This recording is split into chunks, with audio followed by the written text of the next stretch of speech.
ಬ್ರಹ್ಮಶ್ರೀ ಪಿತಾಮಹ ಸುಭಾಷ್ ಪತ್ರಿಜಿಯವರಿಗೆ ವಂದಿಸುತ್ತಾ, ಸ್ವರ್ಣಮಾಲಾ ಪತ್ರಿಜಿ ಅಮ್ಮನವರಿಗೆ ವಂದಿಸುತ್ತಾ, PSSM ಮೂಮೆಂಟ್ನ ಎಲ್ಲಾ senior pyramid ಮಾಸ್ಟರ್ಗಳಿಗೆ ವಂದಿಸುತ್ತಾ, ಹರಿವಾಯುಗುರುಗಳಿಗೆ ವಂದಿಸುತ್ತಾ, ಭಗವಂತ ನಾರಾಯಣನಿಗೆ ವಂದಿಸುತ್ತಾ, grand master Prabodh Achyuth master ಅವರಿಗೆ ವಂದಿಸುತ್ತಾ, ಲೋಕ ಕಲ್ಯಾಣಾರ್ಥವಾಗಿ ಅಂತ ನಡೀತಾ ಇರುವ ನಮ್ಮ ಈ ಧ್ಯಾನ ಯಜ್ಞದಲ್ಲಿ ಭಾಗವಹಿಸಿದಂತಹ ಜೂಮ್ ಮತ್ತೆ ಯೂಟ್ಯೂಬ್ನಲ್ಲಿ ಭಾಗವಹಿಸಿದಂತಹ ಎಲ್ಲಾ ಧ್ಯಾನ ಯೋಗಿ ಬಂಧುಗಳಿಗೆ ವಂದಿಸುತ್ತಾ ನಮ್ಮ ಈ ಧ್ಯಾನ ಯಜ್ಞವನ್ನ ಮುಂದುವರಿಸೋಣ ಅಂತ ಹೇಳ್ತಾ, ನಮ್ಮ ಈ ಧ್ಯಾನ ಯಜ್ಞಕ್ಕೆ ಸಮಸ್ತ ಬ್ರಹ್ಮಾದಿ ದೇವತೆಗಳನ್ನ, ಯಕ್ಷ ಗಂಧರ್ವ ಕಿನ್ನರರ ಚೈತನ್ಯವನ್ನ ಆವಾಹನೆಯನ್ನು ಮಾಡೋಣ. ಮೇಲಿನ ಲೋಕದ ಎಲ್ಲಾ ಆಸ್ಟ್ರಲ್ ಮಾಸ್ಟರ್ಸ್ ಚೈತನ್ಯವನ್ನ ಆವಾಹನೆಯನ್ನು ಮಾಡೋಣ.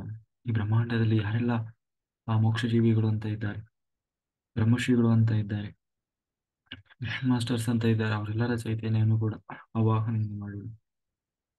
ಸಪ್ತರ್ಷಿಗಳನ್ನ, ಸಪ್ತರ್ಷಿ ಪತ್ನಿಯರನ್ನ, ತ್ರಿಮೂರ್ತಿಗಳನ್ನ, ತ್ರಿಶಕ್ತಿಯರನ್ನ ಆವಾಹನೆಯನ್ನು ಮಾಡೋಣ. ಎಲ್ಲರ ಪೂರ್ಣಾತ್ಮನನ್ನ ಆವಾಹನೆಯನ್ನು ಮಾಡಿದ ಲೋಕ ಕಲ್ಯಾಣಾರ್ಥವಾಗಿ ಅಂತ ಹೇಳಿ ಯಾರೆಲ್ಲ ಕೂತು ತಪಸ್ಸು ಮಾಡ್ತಾ ಇದ್ದಾರೆ, ಧ್ಯಾನ ಮಾಡ್ತಾ ಇದ್ದಾರೆ, ಯೋಗಿಗಳು, ಸಿದ್ಧಪುರುಷರು, ಋಷಿಮುನಿಗಳು, ಹಿಮಾಲಯದ ಯೋಗಿಗಳು, ಅವರೆಲ್ಲರ ಚೈತನ್ಯವನ್ನು ಕೂಡ ನಮ್ಮ ಈ ಧ್ಯಾನ ಯಜ್ಞದಲ್ಲಿ ಆವಾಹನೆಯನ್ನು ಮಾಡೋಣ.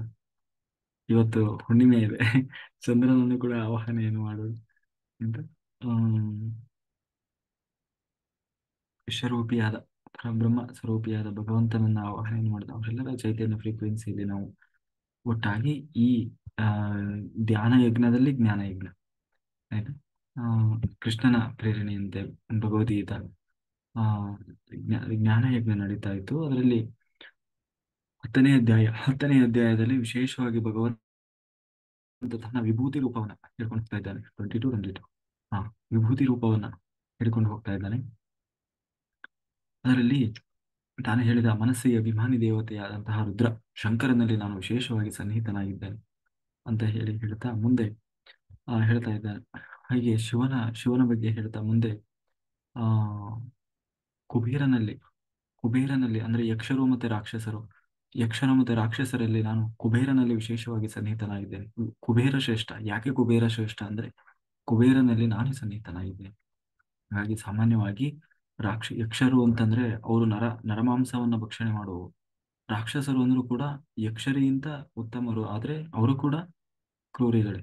ಹಾಗಾಗಿ ಅಂದ್ರೆ ಮನುಕುಲಕ್ಕೆ ಅವರು ಯಾವತ್ತೂ ಒಳಿತು ಮಾಡುವಂತವರಲ್ಲ. ಆ ತರದ ಒಂದು ಅಂದ್ರೆ ಅದರಲ್ಲೂ ಒಳ್ಳೆಯವರಿದ್ದಾರೆ.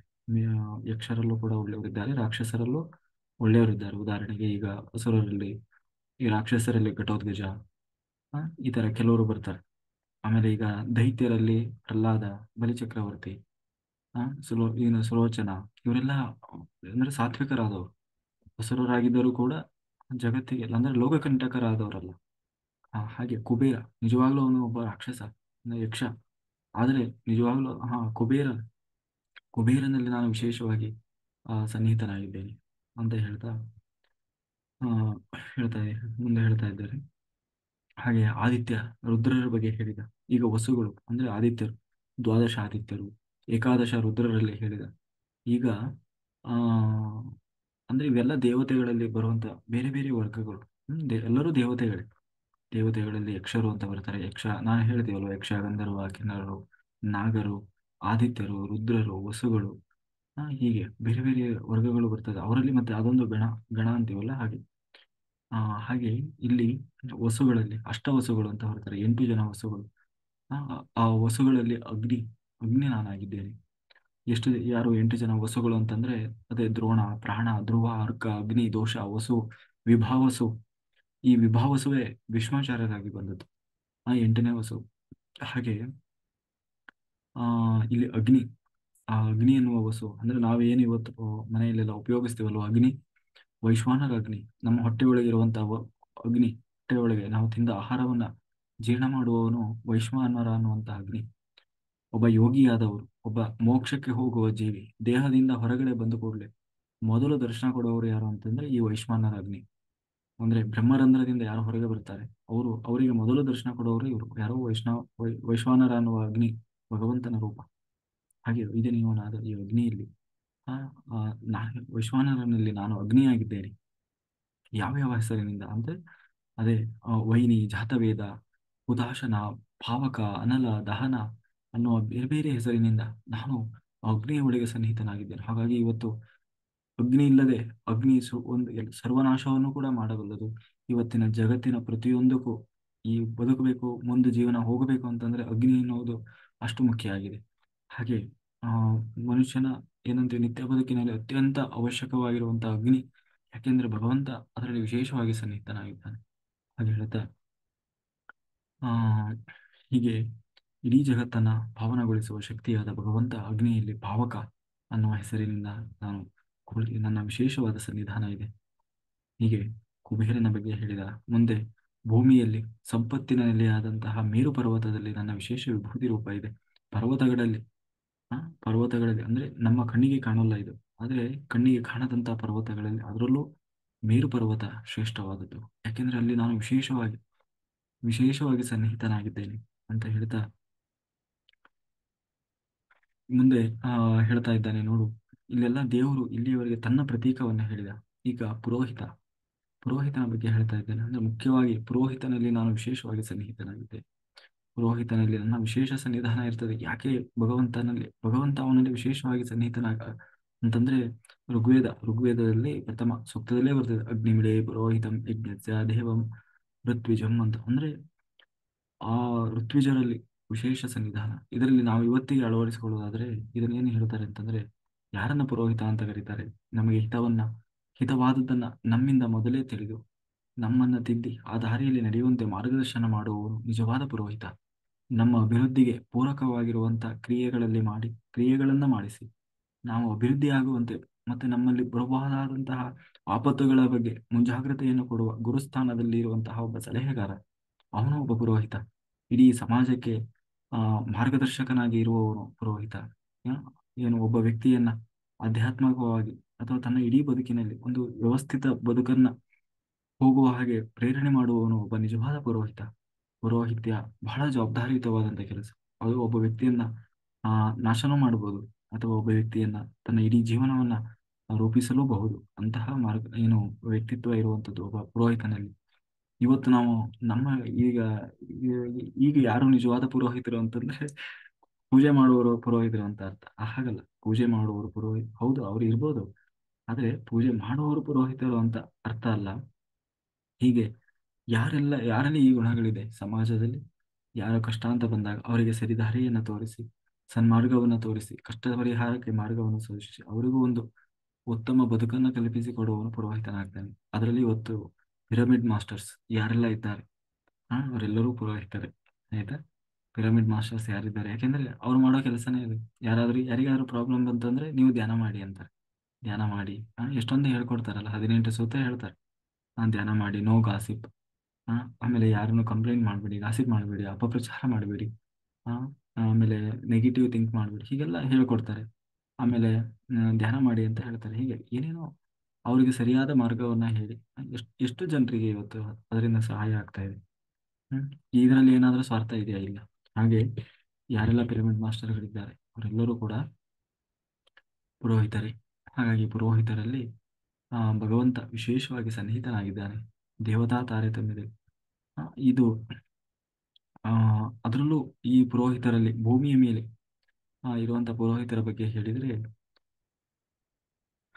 ಭೂಮಿಯ ಎಲ್ಲಾ ಪುರೋಹಿತರಿಗಿಂತಲೂ ದೊಡ್ಡ ಪುರೋಹಿತರು ಅಂತಂದ್ರೆ ಯಾರು ಅಂತಂದ್ರೆ ದೈತ್ಯರ ಪುರೋಹಿತರಾದಂತಹ ಶುಕ್ರಾಚಾರ್ಯರು, ಮತ್ತೆ ದೇವತೆಗಳ ಪುರೋಹಿತರಾದಂತಹ ಬೃಹಸ್ಪತ್ಯಾಚಾರ್ಯರು. ಅಂದ್ರೆ ಗುರುಗ್ರಹ ಮತ್ತೆ ಶುಕ್ರಗ್ರಹ ಅಂತ ನಾವೇನ್ ಹೇಳ್ತೀವಿ. ಅವರು ಶುಕ್ರಗ್ರಹ ಅವರು ದೈತ್ಯರಿಗೆ ಗುರುಗಳಾದರೆ, ಗುರುಗ್ರಹ ಇದು ಎಲ್ಲ ಸಾತ್ವಿಕರಿಗೆ ಗುರುಗಳು. ಹಾಗಾಗಿ ಅದರಲ್ಲೂ ಅವರಿಬ್ಬರಲ್ಲಿ ಯಾರಲ್ಲಿ ನಾನು ವಿಶೇಷವಾಗಿ ಸನ್ನಿಹಿತನಾಗಿದ್ದೇನೆ ಅಂದ್ರೆ ಬೃಹಸ್ಪತಿ ದೇವತಾ ತಾರತಮ್ಯದಲ್ಲಿ 10ನೇ ಕಕ್ಷೆಯಲ್ಲಿದ್ದರೂ ಕೂಡ ದೇವಲೋಕದ ದೇವತೆಗಳಿಗೆ ದೇವೇಂದ್ರನಿಗೆ ಸಲಹೆಗಾರನಾಗಿ ಇದ್ದಾರೆ. ಇವತ್ತು ದೇವತೆಗಳಿಗೆ ಪುರೋಹಿತರಾಗಿರುವ ಇವರು ಭಗವಂತನ ವಿಶೇಷ ಸನ್ನಿಧಾನದಲ್ಲಿದೆ. ದೇವತಾ ತಾರತಮ್ಯದಲ್ಲಿ 8ನೇ ಕಕ್ಷೆಯಲ್ಲಿರುವಂತಹ ಇಂದ್ರನೂ ಕೂಡ ಅಂದ್ರೆ ಅವ್ರಿಗಿಂತಲೂ ಗ್ರೇಡ್ ಅಲ್ಲಿ ಕೆಳಗಡೆ ಇರುವಂತ ಅಂದ್ರೆ 10ನೇ ಸ್ಥಾನದಲ್ಲಿರುವ ಬೃಹಸ್ಪತ್ಯಾಚಾರ್ಯರು ಹೇಳಿದ್ದನ್ನು ಅವರು ಪರಿಪಾಲನೆ ಮಾಡ್ತಾರೆ. ಯಾಕೆ ಅಂದ್ರೆ ಅವರಲ್ಲಿ ವಿಶೇಷವಾಗಿ ಭಗವಂತ ಸನ್ನಿಹಿತನಾಗಿದ್ದಾನೆ. ಹಾಗಾಗಿ ದೇವತೆಗಳು ಬೃಹಸ್ಪತ್ಯಾಚಾರ್ಯರ ಮಾರ್ಗದರ್ಶನದಲ್ಲಿ ಸಂಪಾದಿಸಿದಂತಹ ಸಂಪತ್ತನ್ನು ಅಸುರರು ಅಪಹರಿಸಿದಾಗ ಅವರ ವಿರುದ್ಧ ಹೋರಾಡಿ ಅದನ್ನ ಹಿಂದಕ್ಕೆ ತಂದುಕೊಟ್ಟವನು ಸ್ಕಂದ. ಶಿವನ ಶಿವಪಾರ್ವತಿಯರ ಮಗ ಯಾರು? ಸ್ಕಂದ, ಕುಮಾರಸ್ವಾಮಿ. ಆ ನಾನು ಆ ಸ್ಕಂದನಲ್ಲಿ ವಿಶೇಷವಾಗಿ ಸನ್ನಿಹಿತನಾಗಿದ್ದೇನೆ. ಕಾಮ, ಆ ಮನ್ಮಥ, ಆ ಮನ್ಮಥನೇ ಕಾಮನೆ ಯಾವಾಗ ಶಿವ ಭಸ್ಮ ಮಾಡಿದ್ನಲ್ಲಿ, ಆ ಕಾಮನನ್ನ ಆ ಭಸ್ಮ ಮಾಡಿದ ಮೇಲೆ ಆ ಕಾಮನೇ ಸ್ಕಂದನಾಗಿ ಅವತಾರ ಮಾಡಿ ಬರ್ತಾನೆ. ಅವನನ್ನ ದೇವತೆಗಳ ಸೇನಾಧಿಪತಿ ಅಂತ ಕರೀತಾರೆ. ಆ ಸೇನಾಧಿಪತಿಗಳಲ್ಲಿ ಸರ್ವಶ್ರೇಷ್ಠನಾದವನು ಯಾರು ಅಂದ್ರೆ ಸ್ಕಂದ. ಯಾಕೆ ಅಂತಂದ್ರೆ ಆ ಸ್ಕಂದನಲ್ಲಿ ನನ್ನ ವಿಶೇಷ ವಿಭೂತಿ ರೂಪ ಇದೆ. ಹಾಗಾಗಿ ಆ ಶಿವಪಾರ್ವತಿಯರ ಮಗ ಸ್ಕಂದ ಕುಮಾರಸ್ವಾಮಿ ಷಣ್ಮುಗ ಅಂತ ನಾವೇನು ಹೇಳ್ತೇವೆ. ಆ ಷಣ್ಮುಗನಲ್ಲಿ ವಿಶೇಷವಾಗಿ ನಮ್ಮ ಸನ್ನಿಧಾನ ಇದೆ, ವಿಭೂತಿ ರೂಪ. ಹಾಗಾಗಿ ಅವನು ಸೇನಾಧಿಪತಿಗಳಲ್ಲೇ ಸರ್ವಶ್ರೇಷ್ಠನಾದವನು. ಹಾಗಾಗಿ ಈ ಸ್ಕಂದನಿಗೆ ಸೇನಾಧಿಪತಿಯನ್ನಾಗಿ ಮಾಡಿ ತಾರಕಾಸುರವನ್ನು ಸಂಹಾರ ಮಾಡುವ ಶಕ್ತಿ ಕೊಟ್ಟವನು. ಅಂತರಂಗದ ಒಳಗೆ ಕುಳಿತು ಅಂತರ್ಯಾಮಿ ತತ್ವವನ್ನ ತುಂಬಿದವನು ಯಾರು? ಇದೇ ಭಗವಂತ. ಹಾಗಾಗಿ ಭಗವಂತನ ವಿಶೇಷ ಸನ್ನಿಧಾನದಿಂದಾಗಿ ಸೇನಾಧಿಪತಿಯಂತಹ ವಿಶೇಷ ಶಕ್ತಿ ಅವನಲ್ಲಿ ಬಂತು ಅಂತ ಹೇಳ್ತಾ ಮುಂದೆ ಕೃಷ್ಣ ಹೇಳ್ತಾ ಇದ್ದಾನೆ. ಸರಸಾಮಸ್ಮಿ ಸಾಗರಃ ಅಂದ್ರೆ ಭೂಮಿಯ ಮೇಲಿನ ಎಲ್ಲ ಅಪಾರ ಏನಂತೀವಿ ಸಂಪತ್ತಿನ ತಾಣ ಮೇರು ಪರ್ವತವಾದ್ರೆ ರಸದಿಂದ ಸಹಿತವಾದ ಜಲಾಶಯಗಳಲ್ಲಿ, ಅಂದ್ರೆ ರಸ ಅಂತಂದ್ರೆ ಇವಾಗ ಉಪ್ಪು. ಈಗ ರಸಗಳಲ್ಲಿ ಶ್ರೇಷ್ಠವಾದದ್ದು ಯಾವುದು? ಉಪ್ಪು. ನೀವು ಯಾವುದಾದ್ರೂ ಹಾಕಿ ಉಪ್ಪು ಹಾಕದೇ ಇದ್ರೆ ನೀವು ಏನು ಹಾಕಿದ್ರು ಅದಕ್ಕೆ ಏನಂತೆ ರುಚಿ ಅನ್ನೋದು ಹೇಗೆ ಬರೋದಿಲ್ವೋ ಹಾಗೆ ಅಂತಹ ರಸಗಳಲ್ಲೇ ಶ್ರೇಷ್ಠವಾದಂತಹ ಜಲಾಶಯಗಳಲ್ಲಿ, ಅದರಲ್ಲೂ ಸಾಗರದಲ್ಲಿ ನಾನು ವಿಶೇಷವಾಗಿ ಸನ್ನಿಹಿತನಾಗಿದ್ದೇನೆ. ದೊಡ್ಡ ದೊಡ್ಡ ಬೃಹತ್ ಸಾಗರಗಳು, ನಾವು ಹೆಂಗೆ ಇವತ್ತು ಇಂಡಿಯನ್ ಓಷನ್ ಅಂತೀವಲ್ಲ ಹಾಗೆ ಆ ಸಾಗರದಲ್ಲಿ ನಾನು ವಿಶೇಷವಾಗಿ ಸನ್ನಿಹಿತನಾಗಿದ್ದೇನೆ ಅಂತ ಹೇಳ್ತಾ, ಅಂದ್ರೆ ಎಲ್ಲಾ ಜಲಮೂಲಗಳಲ್ಲಿ ಈ ಹಿಂದೆ ನಾವು ದೇವರ್ಷಿ ಬೃಹಸ್ಪತಿಯ ಬಗ್ಗೆ ನೋಡಿದ್ವಿ. ಈಗ ದೇವಲೋಕಕ್ಕೆ ಸಂಬಂಧಪಟ್ಟವರು ಇವರು ಮಹರ್ಷಿಗಳನ್ನ ನೋಡಿದರೆ ಭಗವಂತನನ್ನ ಕಂಡ ವಿಶಿಷ್ಟರಲ್ಲಿ ಅತ್ಯಂತ ಶ್ರೇಷ್ಠರಾದವರು ಭೃಗು ಮಹರ್ಷಿಗಳು. ಅಂದ್ರೆ ಮಹರ್ಷಿಗಳಲ್ಲಿ ಯಾರು ಶ್ರೇಷ್ಠರು? ಭೃಗು ಮಹರ್ಷಿಗಳು. ಯಾಕೆ? ಅವರಲ್ಲೂ ವಿಶ್ವಾಮಿತ್ರರು, ವಸಿಷ್ಠರು ಅವರೆಲ್ಲ ಬರ್ತಾರೆ. ಆದರೂ ಕೂಡ ಭೃಗು ಮಹರ್ಷಿಗಳು ಶ್ರೇಷ್ಠರು. ಯಾಕೆಂದ್ರೆ ಅವರಲ್ಲಿ ನಾನು ವಿಶೇಷವಾಗಿ ಸನ್ನಿಹಿತನಾಗಿದ್ದೇನೆ. ಈ ಭೃಗು ಮಹರ್ಷಿಗಳು ಯಾರು ಅಂತಂದ್ರೆ ನಮಗೆಲ್ಲ ಗೊತ್ತಿದೆ. ಈ ಭೃಗು ದಕ್ಷ ಪ್ರಜಾಪತಿಯ ಇದರಲ್ಲಿ ಶಿವನಿಗೆ ಅವಮಾನ ಮಾಡುವಾಗ ಗುರುಕುಲ ಪುರಸ್ಕಾರ ಮಾಡಿದ್ರು ಅನ್ನುವುದನ್ನ ನಾವು ಭಾಗವತದಲ್ಲಿ ಕೇಳ್ತಾ ಇದ್ವಿ. ಹಾಗೆ ಒಮ್ಮೆ ಇಲ್ಲಿ ಭೂಮಿಯ ಮೇಲೆ ಎಲ್ಲ ಈ ವಿಶ್ವಾಮಿತ್ರರು, ವಸಿಷ್ಠರು ಎಲ್ಲರೂ ಸೇರಿ ಒಮ್ಮೆ ಸಭೆ ಮಾಡುವಾಗ ತ್ರಿಮೂರ್ತಿಗಳಲ್ಲಿ ಯಾರು ಶ್ರೇಷ್ಠರು ಅನ್ನುವ ಒಂದು ಪ್ರಶ್ನೆ ಬರ್ತದೆ. ಇದೆಲ್ಲರಿಗೂ ಗೊತ್ತಿರುವಂತಹ ಕಥೆ. ತ್ರಿಮೂರ್ತಿಗಳಲ್ಲಿ ಯಾರು ಶ್ರೇಷ್ಠರು ಅಂತ ಬಂದಾಗ ಅದನ್ನು ಪರೀಕ್ಷೆ ಮಾಡಬೇಕಲ್ಲ. ಒಬ್ಬೊಬ್ಬರನ್ನ ಹೇಳಿದರು, ಆದ್ರೆ ನಿಜವಾಗ್ಲೂ ಅದನ್ನ ತಿಳ್ಕೊಂಡು ಬರ್ಬೇಕು ನಾವು ಸಾಕ್ಷಾತ್ತಾಗಿ ಅಂತ ಬಂದಾಗ ಒಬ್ಬ ದೂತನನ್ನ ಕಳಿಸ್ಬೇಕು. ನಿಯೋಗ ಕಳಿಸ್ಬೇಕು. ಯಾರು? ನಿಯೋಗ ಶ್ರೇಷ್ಠರಾಗಿ ಭೃಗು ಮಹರ್ಷಿಗಳನ್ನ ಕಳಿಸಿದರು. ಭೃಗು ಮಹರ್ಷಿಗಳು ಹೋದ್ರು, ಶಿವನ ಬಳಿಗೆ ಹೋದ್ರು. ಬಹಳ ಸಿಟ್ಟಿನಿಂದ ಹೋದ್ರು. ಆದ್ರೆ ಶಿವನು ಅಲ್ಲಿ ಅವರನ್ನ ಸಿಟ್ಟಿನಿಂದಲೇ ಆಧರಿಸಿದ. ಅಂದ್ರೆ ಅವರು ಅಂದುಕೊಂಡಷ್ಟು ಏನಂತೀವಿ ಅಲ್ಲಿ ಏನಂತೀವಿ ವೆಲ್ಕಮ್ ಸಿಗ್ಲಿಲ್ಲ. ನಂತರ ಬ್ರಹ್ಮದೇವರ ಬಳಿ ಹೋದ್ರು. ಅಲ್ಲೂ ಕೂಡ ಅವರಿಗೆ ಬೇಕಾದಂತ ಪುರಸ್ಕಾರ ದೊರೆಯಲಿಲ್ಲ. ಹಾಗೆ ಸಿಟ್ಟಿನಿಂದಲೇ ಕೊನೆಗೆ ನಾರಾಯಣನ ಬಳಿಗೆ ಹೋದಾಗ ಅಲ್ಲಿ ನಾರಾಯಣ ಕೂಡ ಅವರನ್ನು ಗಮನಿಸೋದೇ ಇಲ್ಲ. ಆಗ ಅವರ ಎದೆಗೆ ಒದಿತಾನೆ. ಭಕ್ತವತ್ಸಲನಾದಂತಹ ಭಗವಂತ, ನೀವು ಕರೆದಿದ್ರೆ ನಾನೇ ಬರ್ತಾ ಇದ್ದೆ, ಇಲ್ಲಿವರೆಗೆ ಯಾಕೆ ನನ್ನ ಹುಡ್ಕೊಂಡು ಬರ್ಲಿಕ್ಕೆ ಹೋದ್ರಿ ಅಂತ ಹೇಳಿ ಈ ರೀತಿ ನೀವು ನನಗೆ ಒದ್ರಿ, ನಿಮ್ಮ ಕಾಲಿಗೆ ಏನಾದರೂ ನನ್ನ ಹೃದಯ ಬಹಳ ಕಠಿಣ. ಯಾಕೆಂದ್ರೆ ನಿಮ್ಮಂತಹ ಮಹಾತ್ಮರು ಬಂದರೂ ಕೂಡ ನಾನು ನಿಮ್ಮನ್ನು ಗಮನಿಸಲೇ ಇಲ್ವಲ್ಲ. ನಂದೆಂತಹ ಹೃದಯ, ಅಂತಹ ಹೃದಯಕ್ಕೆ ಕಠಿಣವಾದ ಹೃದಯಕ್ಕೆ ಒದ್ಬಿಟ್ರೆ ಅಲ್ವಾ ಪಾಪ ನಿಮ್ ಕಾಲಿಗೆ ಏನಾದರೂ ನೋವಾಯ್ತೇನೋ ಅಂತ ಹೇಳಿ ಆ ಕಾಲನ್ನ ಉಜ್ಜಲಿಕ್ಕೆ ಹೋಗ್ತಾನಂತೆ. ಹಾಗೆ ಅವಾಗ ಭೃಗು ಮಹರ್ಷಿಗಳು ಅವರ ತಪ್ಪಿನ ಅರಿವಾಗಿ ಜೊತೆಗೆ ಭಗವಂತನಲ್ಲಿ ಏನು ಶರಣಾಗ್ತಾರೆ. ಜೊತೆಗೆ ಅವನೇ ನಾರಾಯಣನೇ ಸರ್ವಶ್ರೇಷ್ಠ. ಯಾಕೆಂದ್ರೆ ದೇವರು ಅಂದ್ರೆ ಯಾರು? ಮತ್ಸರ ಕಾಮ ಕ್ರೋಧ ಲೋಭವನ್ನ ಮೀರಿ ನಿಂತವನು. ಆಗ ಮಾತ್ರ ಅವನು ದೇವರಾಗ್ಲಿಕ್ಕೆ ಸಾಧ್ಯ. ಯಾಕೆಂದ್ರೆ ಇದರಲ್ಲಿ ಬರ್ತದೆ ಭಾಗವತದಲ್ಲಿ ಈ ನರಸಿಂಹಾವತಾರದಲ್ಲಿ ಹೇಳುವಾಗ ನರಸಿಂಹ ಭಾರಿ ಎಲ್ಲ ಹಿರಣ್ಯಕಶಿಪುವಿನ ಸಂಹಾರ ಆದ್ಮೇಲೆ ನರಸಿಂಹನನ್ನ ಕಂಟ್ರೋಲ್ ಮಾಡ್ಲಿಕ್ಕೆ ಆಗ್ತಾ ಇದೆ. ಭಾರಿ ಉಗ್ರ ರೂಪ. ಆ ಉಗ್ರ ರೂಪವನ್ನ ನಿಯಂತ್ರಣ ಮತ್ತೆ ಶಾಂತ ಸ್ವರೂಪಕ್ಕೆ ತರ್ಲಿಕ್ಕೆ ಆಗ್ತಾ ಇಲ್ಲ ಯಾರಿಗೂ. ಕೊನೆಗೆ ಎಲ್ಲಾ ದೇವತೆಗಳು ಹೋಗಿ ಲಕ್ಷ್ಮೀ ದೇವಿ ಹತ್ರ ಪ್ರಾರ್ಥನೆ ಮಾಡಿದ್ರೆ ಲಕ್ಷ್ಮಿ ಹೇಳ್ತಾಳೆ, ನಮ್ಮ ಯಜಮಾನ್ರು ಇಷ್ಟು ಸಿಟ್ಟು ಮಾಡ್ಕೊಂಡಿದ್ದೆ ನಾನು ಯಾವತ್ತೂ ನೋಡಿಲ್ಲ, ನನಗಾಗಲ್ಲಪ್ಪ ಅಂತ ಹೇಳಿ. ಅಂದ್ರೆ ಅವಳು ಬೇಕು ಅಂತ ಸುಮ್ಮನೆ ತಮಾಷೆ ಮಾಡಿ ಹೇಳಿದ್ಲು, ನನಗಾಗೋಲ್ಲ ಅಂತ. ಹಾಗೆ ಎಲ್ಲರೂ ದೇವತೆಗಳು ಏನು ಪ್ರಾರ್ಥನೆ ಮಾಡಿದ್ರು, ಎಷ್ಟು ಸ್ತೋತ್ರ ಮಾಡಿದ್ರು, ನರಸಿಂಹ ನರಸಿಂಹನ ಕೋಪ ಶಾಂತ ಆಗ್ತಾ ಇಲ್ಲ. ಎಲ್ಲರೂ ಪ್ರಯತ್ನ ಮಾಡಿದ್ರು, ಆದರೆ ಕೊನೆಗೆ ಇನ್ನೇನು ಮಾಡೋದು ಅಂತ ಹೇಳಿ ಪ್ರಹ್ಲಾದನನ್ನೇ ಕಳಿಸಿದ್ರು. ಯಾಕೆಂದ್ರೆ ದೇವರು ಬಂದಿದ್ದು ಯಾರು ಕರೆದೋದಕ್ಕೆ? ಪ್ರಹ್ಲಾದ ಕರೆದೋದಕ್ಕೆ ಬಂದ್ರಲ್ವ. ಹಾಗಾಗಿ ಈಗ ಯಾರು ಸಮಾಧಾನ ಮಾಡಬೇಕು? ಪ್ರಹ್ಲಾದನೇ ಸಮಾಧಾನ ಮಾಡಬೇಕು. ಹಂಗಾಗಿ ಆ ಪ್ರಹ್ಲಾದನ ಪ್ರಹ್ಲಾದ ಸಮಾಧಾನ ಮಾಡಬೇಕು ಅಂತ ಹೇಳಿ ಪ್ರಹ್ಲಾದನನ್ನ ಕರೆದಾಗ ಪ್ರಹ್ಲಾದ ಹೇಳ್ತಾನೆ, ನೋಡು, ಆ ಪ್ರಹ್ಲಾದನನ್ನ ಕರೀತಾರೆ. ಆಗ ಆ ಪ್ರಹ್ಲಾದ ದೇವರ ಬಳಿ ಹೇಳೋದು ಒಂದೇ ಒಂದು ಮಾತು, ಏನು ಅಂದ್ರೆ, ಏ ನರಸಿಂಹ, ನಿನ್ನ ನಾಟಕವನ್ನು ನಿಲ್ಲಿಸು. ಯಾಕೆಂದ್ರೆ ನನಗೆ ಗೊತ್ತಿದೆ, ದೇವರಿಗೆ ಯಾವತ್ತೂ ಸಿಟ್ಟು ಬರೋಲ್ಲ. ಸಿಟ್ಟು ಬಂದ್ರೆ ಅವನು ದೇವರೇ ಅಲ್ಲ.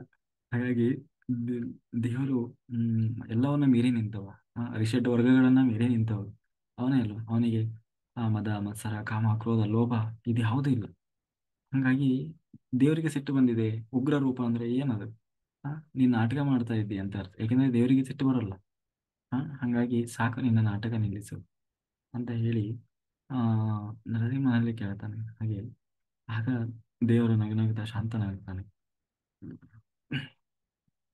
ಹಾಗೆ ಇಲ್ಲಿ ಭಗವಂತ ಶ್ರೇಷ್ಠ ಅಂತ ಹೇಳಿ ಆ ನಾರಾಯಣನೇ ಶ್ರೇಷ್ಠನಾದ ಅಂತ ಹೇಳಿ ಭೃಗು ಮಹರ್ಷಿಗಳು ಹೇಳ್ತಾರಲ್ಲ, ಹಾಗೆ ಇದೇ ರೀತಿ ಆ ಭೂಮಿಯ ಮೇಲೆ 10 ಬಾರಿ ಅವತಾರ ಮಾಡು ಅಂತ ಹೇಳಿ ಶಾಪವನ್ನು ಕೊಡ್ತಾರೆ. ಅದಕ್ಕೆ ಭಕ್ತರ ಒಂದು ಆಸೆಯನ್ನು ಅಭೀಷ್ಟವನ್ನ ಈಡೇರಿಸುವ ಸಲುವಾಗಿ ಅದನ್ನು ಪುರಸ್ಕಾರ ಮಾಡ್ತಾನೆ ಭಗವಂತ. ಜೊತೆಗೆ ಮಹಾಲಕ್ಷ್ಮಿ ಭಾರ್ಗವಿಯಾಗಿ ಭೃಗು ಮಹರ್ಷಿಗಳ ಮಗಳಾಗಿ ಹುಟ್ಟಿ ಬಿಡುತ್ತಾಳೆ. ಭೃಗು ಮಹರ್ಷಿಗಳ ಮಗಳಾಗಿದ್ದರಿಂದ ಅವಳಿಗೆ ಭಾರ್ಗವಿ ಅನ್ನೋ ಹೆಸರು ಬಂತು. ಭಾರ್ಗವಿ ಅಂದ್ರೆ ಮಹಾಲಕ್ಷ್ಮಿ. ಯಾಕೆ ಅಂತಂದ್ರೆ, ಇಷ್ಟೆಲ್ಲ ಯಾಕೆ ಆಯಿತು ಅಂದ್ರೆ, ಭೃಗುವಿನಲ್ಲಿ ಭಗವಂತ ವಿಶೇಷವಾಗಿ ಸನ್ನಿಹಿತನಾಗಿದ್ದಾನೆ. ಅಂದ್ರೆ ಅವನ ವಿಶೇಷ ವಿಭೂತಿ ರೂಪ ಇದೆ. ಹಾಗಾಗಿ ದೇವರು ಹೇಳ್ತಾ ಇದ್ದಾನೆ, ನೋಡು, ಹ್ಮ್ ಓಂಕಾರದ ನಂತರ ಈಗ ಯಜ್ಞದ ಬಗ್ಗೆ ಹೇಳಿದ. ಯಜ್ಞಗಳಲ್ಲಿ ಎರಡು, ಒಂದು ಬಾಹ್ಯ ಯಜ್ಞ ಮತ್ತೆ ಅಂತರಂಗ ಯಜ್ಞ, ಮತ್ತೆ ಇನ್ನೊಂದು ಬಾಹ್ಯ ಯಜ್ಞ. ಇದರಲ್ಲಿ ಯಾವುದು ಶ್ರೇಷ್ಠವಾದದ್ದು ಅಂದ್ರೆ ಹೊರಗಡೆಯಿಂದ ಮಾಡೋದು, ಹೋಮ ಹೋಮ ಅಂತೀವಲ್ಲ, ಎಲ್ಲ ಯಜ್ಞಗಳನ್ನ ಹೂಡಿ ನಾವು ಅದಕ್ಕೆ ಹಾಕೋದು. ಇನ್ನೊಂದು ಬಾಹ್ಯ ಯಜ್ಞ, ಒಳಗಡೆನೆ ಯಜ್ಞ ಮಾಡೋದು. ಈಗ ನಾವು ಕರ್ಮ ಪ್ರಕ್ಷಾಳನೆ ಮಾಡುವಾಗ ಮಾಡ್ತೀವಲ್ಲ, ಹಂಗೆ ಬಾಹ್ಯ ಯಜ್ಞ. ಆ ಬಾಹ್ಯ ಯಜ್ಞ ಅಂದ್ರೆ ಅದೇ ಧ್ಯಾನ. ಅದರಲ್ಲಿ ಅದು ಶ್ರೇಷ್ಠವಾದದ್ದು ಅಂತ ಹೇಳಿ ದೇವರು ಹೇಳ್ತಾ ಇದ್ದಾರೆ. ಹಾಗಾಗಿ ಆ ಆ ಹೇಳ್ತಾ ಹೀಗೆ ಕೃಷ್ಣ ಆ ಬಾಹ್ಯ ಯಜ್ಞ ಶ್ರೇಷ್ಠವಾದದ್ದು ಅಂತ ಹೇಳ್ತಾ ಮುಂದೆ ಇನ್ನು ಇಲ್ಲಿ ನಾನಿದ್ದೇನೆ ಅನ್ನೋದನ್ನು ಹೇಳ್ತಾನೆ. ಕಂಪನದಲ್ಲಿ ಅಂದ್ರೆ ಒಂದು ಒಳ್ಳೆಯ ಪಾಸಿಟಿವ್ ಎನರ್ಜಿ ಇರುವಂತ ಜಾಗ ಯಾವುದಪ್ಪ ಅಂತ ಕೇಳಿದ್ರೆ ಆ ದೇವರು ಹೇಳ್ತಾ ಇದ್ದಾನೆ, ಈ ಭೂಮಿಯ ಮೇಲೆ, ಇಡೀ ಭೂಮಿಯಲ್ಲಿ, ಇಡೀ ಭೂಮಂಡಲದಲ್ಲಿ, ಅಂದ್ರೆ ಭೂಮಂಡಲ ಅಂದ್ರೆ ಈ ಭೂಮಿ, ಕಣ್ಣಿಗೆ ಕಾಣುವ ಭೂಮಿ ಏನಿದೆ, ಆ ಭೂಮಿಯಲ್ಲಿ ಹೈ ಎನರ್ಜಿ ಅಂದ್ರೆ ಪಾಸಿಟಿವ್ ಎನರ್ಜಿ ಇರುವಂತ ಜಾಗ ಯಾವುದು ಅಂತ ಕೇಳಿದ್ರೆ ದೇವರು ಹೇಳ್ತಾ ಇದ್ದಾನೆ, ಅದು ಹಿಮಾಲಯದಲ್ಲಿ. ಯಾಕೆ ಹಿಮಾಲಯ ಅಂತಂದ್ರೆ, ಅಲ್ಲಿ ನಾನು ವಿಶೇಷವಾಗಿ, ಆ ಹಿಮಾಲಯ ಬೇರೆ ಯಾರು ಅಲ್ಲ, ನಾನೇ. ಆ ಹಿಮಾಲಯದಲ್ಲಿ ನಾನು ವಿಶೇಷವಾಗಿ ನರನಾರಾಯಣ ಸನ್ನಿಹಿತನಾಗಿದ್ದೇನೆ. ಹಾಗಾಗಿ ಆ ಹಿಮಾಲಯ ಇಲ್ಲಿ ಎಲ್ಲಿ ಕುಳಿತರೂ ನಮ್ಮ ಮನಸ್ಸು ಬಹಳ ಸುಲಭವಾಗಿ ಭಗವಂತನಲ್ಲಿ ಶ್ರುತಿ ಕೊಡೋದಿಲ್ಲ. ಆದರೆ ಹಿಮಾಲಯಕ್ಕೆ ಹೋದ್ರೆ ತಕ್ಷಣವಾಗಿ ಆ ದೇವರಲ್ಲಿ ಮನಸ್ಸು ನಿಂತು ಬಿಡ್ತದೆ ಅಂತ. ಅಂದ್ರೆ ಅಂತ ಒಂದು ಪಾಸಿಟಿವ್ ಎನರ್ಜಿ ಇರುವಂತದ್ದು ಹಿಮಾಲಯದಲ್ಲಿ. ಹಾಗಾಗಿ ಇವತ್ತಿಗೂ ಕೂಡ ಅಲ್ಲಿ ಎಲ್ಲ ಏನು ಸಾಧು ಸಂತರು, ಸಿದ್ಧ ಪುರುಷರು, ಯೋಗಿಗಳು ಇವತ್ತಿಗೂ ಕೂಡ ಅಲ್ಲಿ ವಿಶೇಷವಾಗಿ ಆ ಏನು ಧ್ಯಾನಾಸಕ್ತರಾಗಿರ್ತಾರೆ ಅಂತ ಹೇಳ್ತಾ ಕೃಷ್ಣ ಮುಂದೆ ಹೇಳ್ತಾ ಇದ್ದಾನೆ, ನೋಡು, ವೃಕ್ಷಗಳಲ್ಲಿ ನಾನು ಎಲ್ಲಾ ವೃಕ್ಷಗಳು ಇವತ್ತು ಎಷ್ಟೊಂದು ಏನೋ ವೃಕ್ಷಗಳಿದ್ದಾವಲ್ಲ, ಆ ವೃಕ್ಷಗಳಲ್ಲಿ ನಾನು ಅಶ್ವತ್ಥನಾಗಿದ್ದೇನೆ. ಬೋಧಿ ವೃಕ್ಷ ಹೀಗೆ ಆ ಬುದ್ಧ ಬೋಧಿ ವೃಕ್ಷದ ಕೆಳಗೆ ಕೂತು ಆ ಏನು ಆ ಜ್ಞಾನೋದಯ ಆಯಿತು ಅಂತ ನಾವು ಹೇಳ್ತೀವಲ್ಲ, ಹಾಗೆ ಅದೇ ಅಶ್ವತ್ಥ ವೃಕ್ಷ, ಅಶ್ವತ್ಥ ಮರ, ಅಲ್ಲಿ ನನ್ನ ವಿಶೇಷ ಸನ್ನಿಧಾನ ಇದೆ. ನಿಜವಾಗ್ಲೂ ಅಶ್ವತ್ಥ ವೃಕ್ಷ ಬಹಳ ಶ್ರೇಷ್ಠ.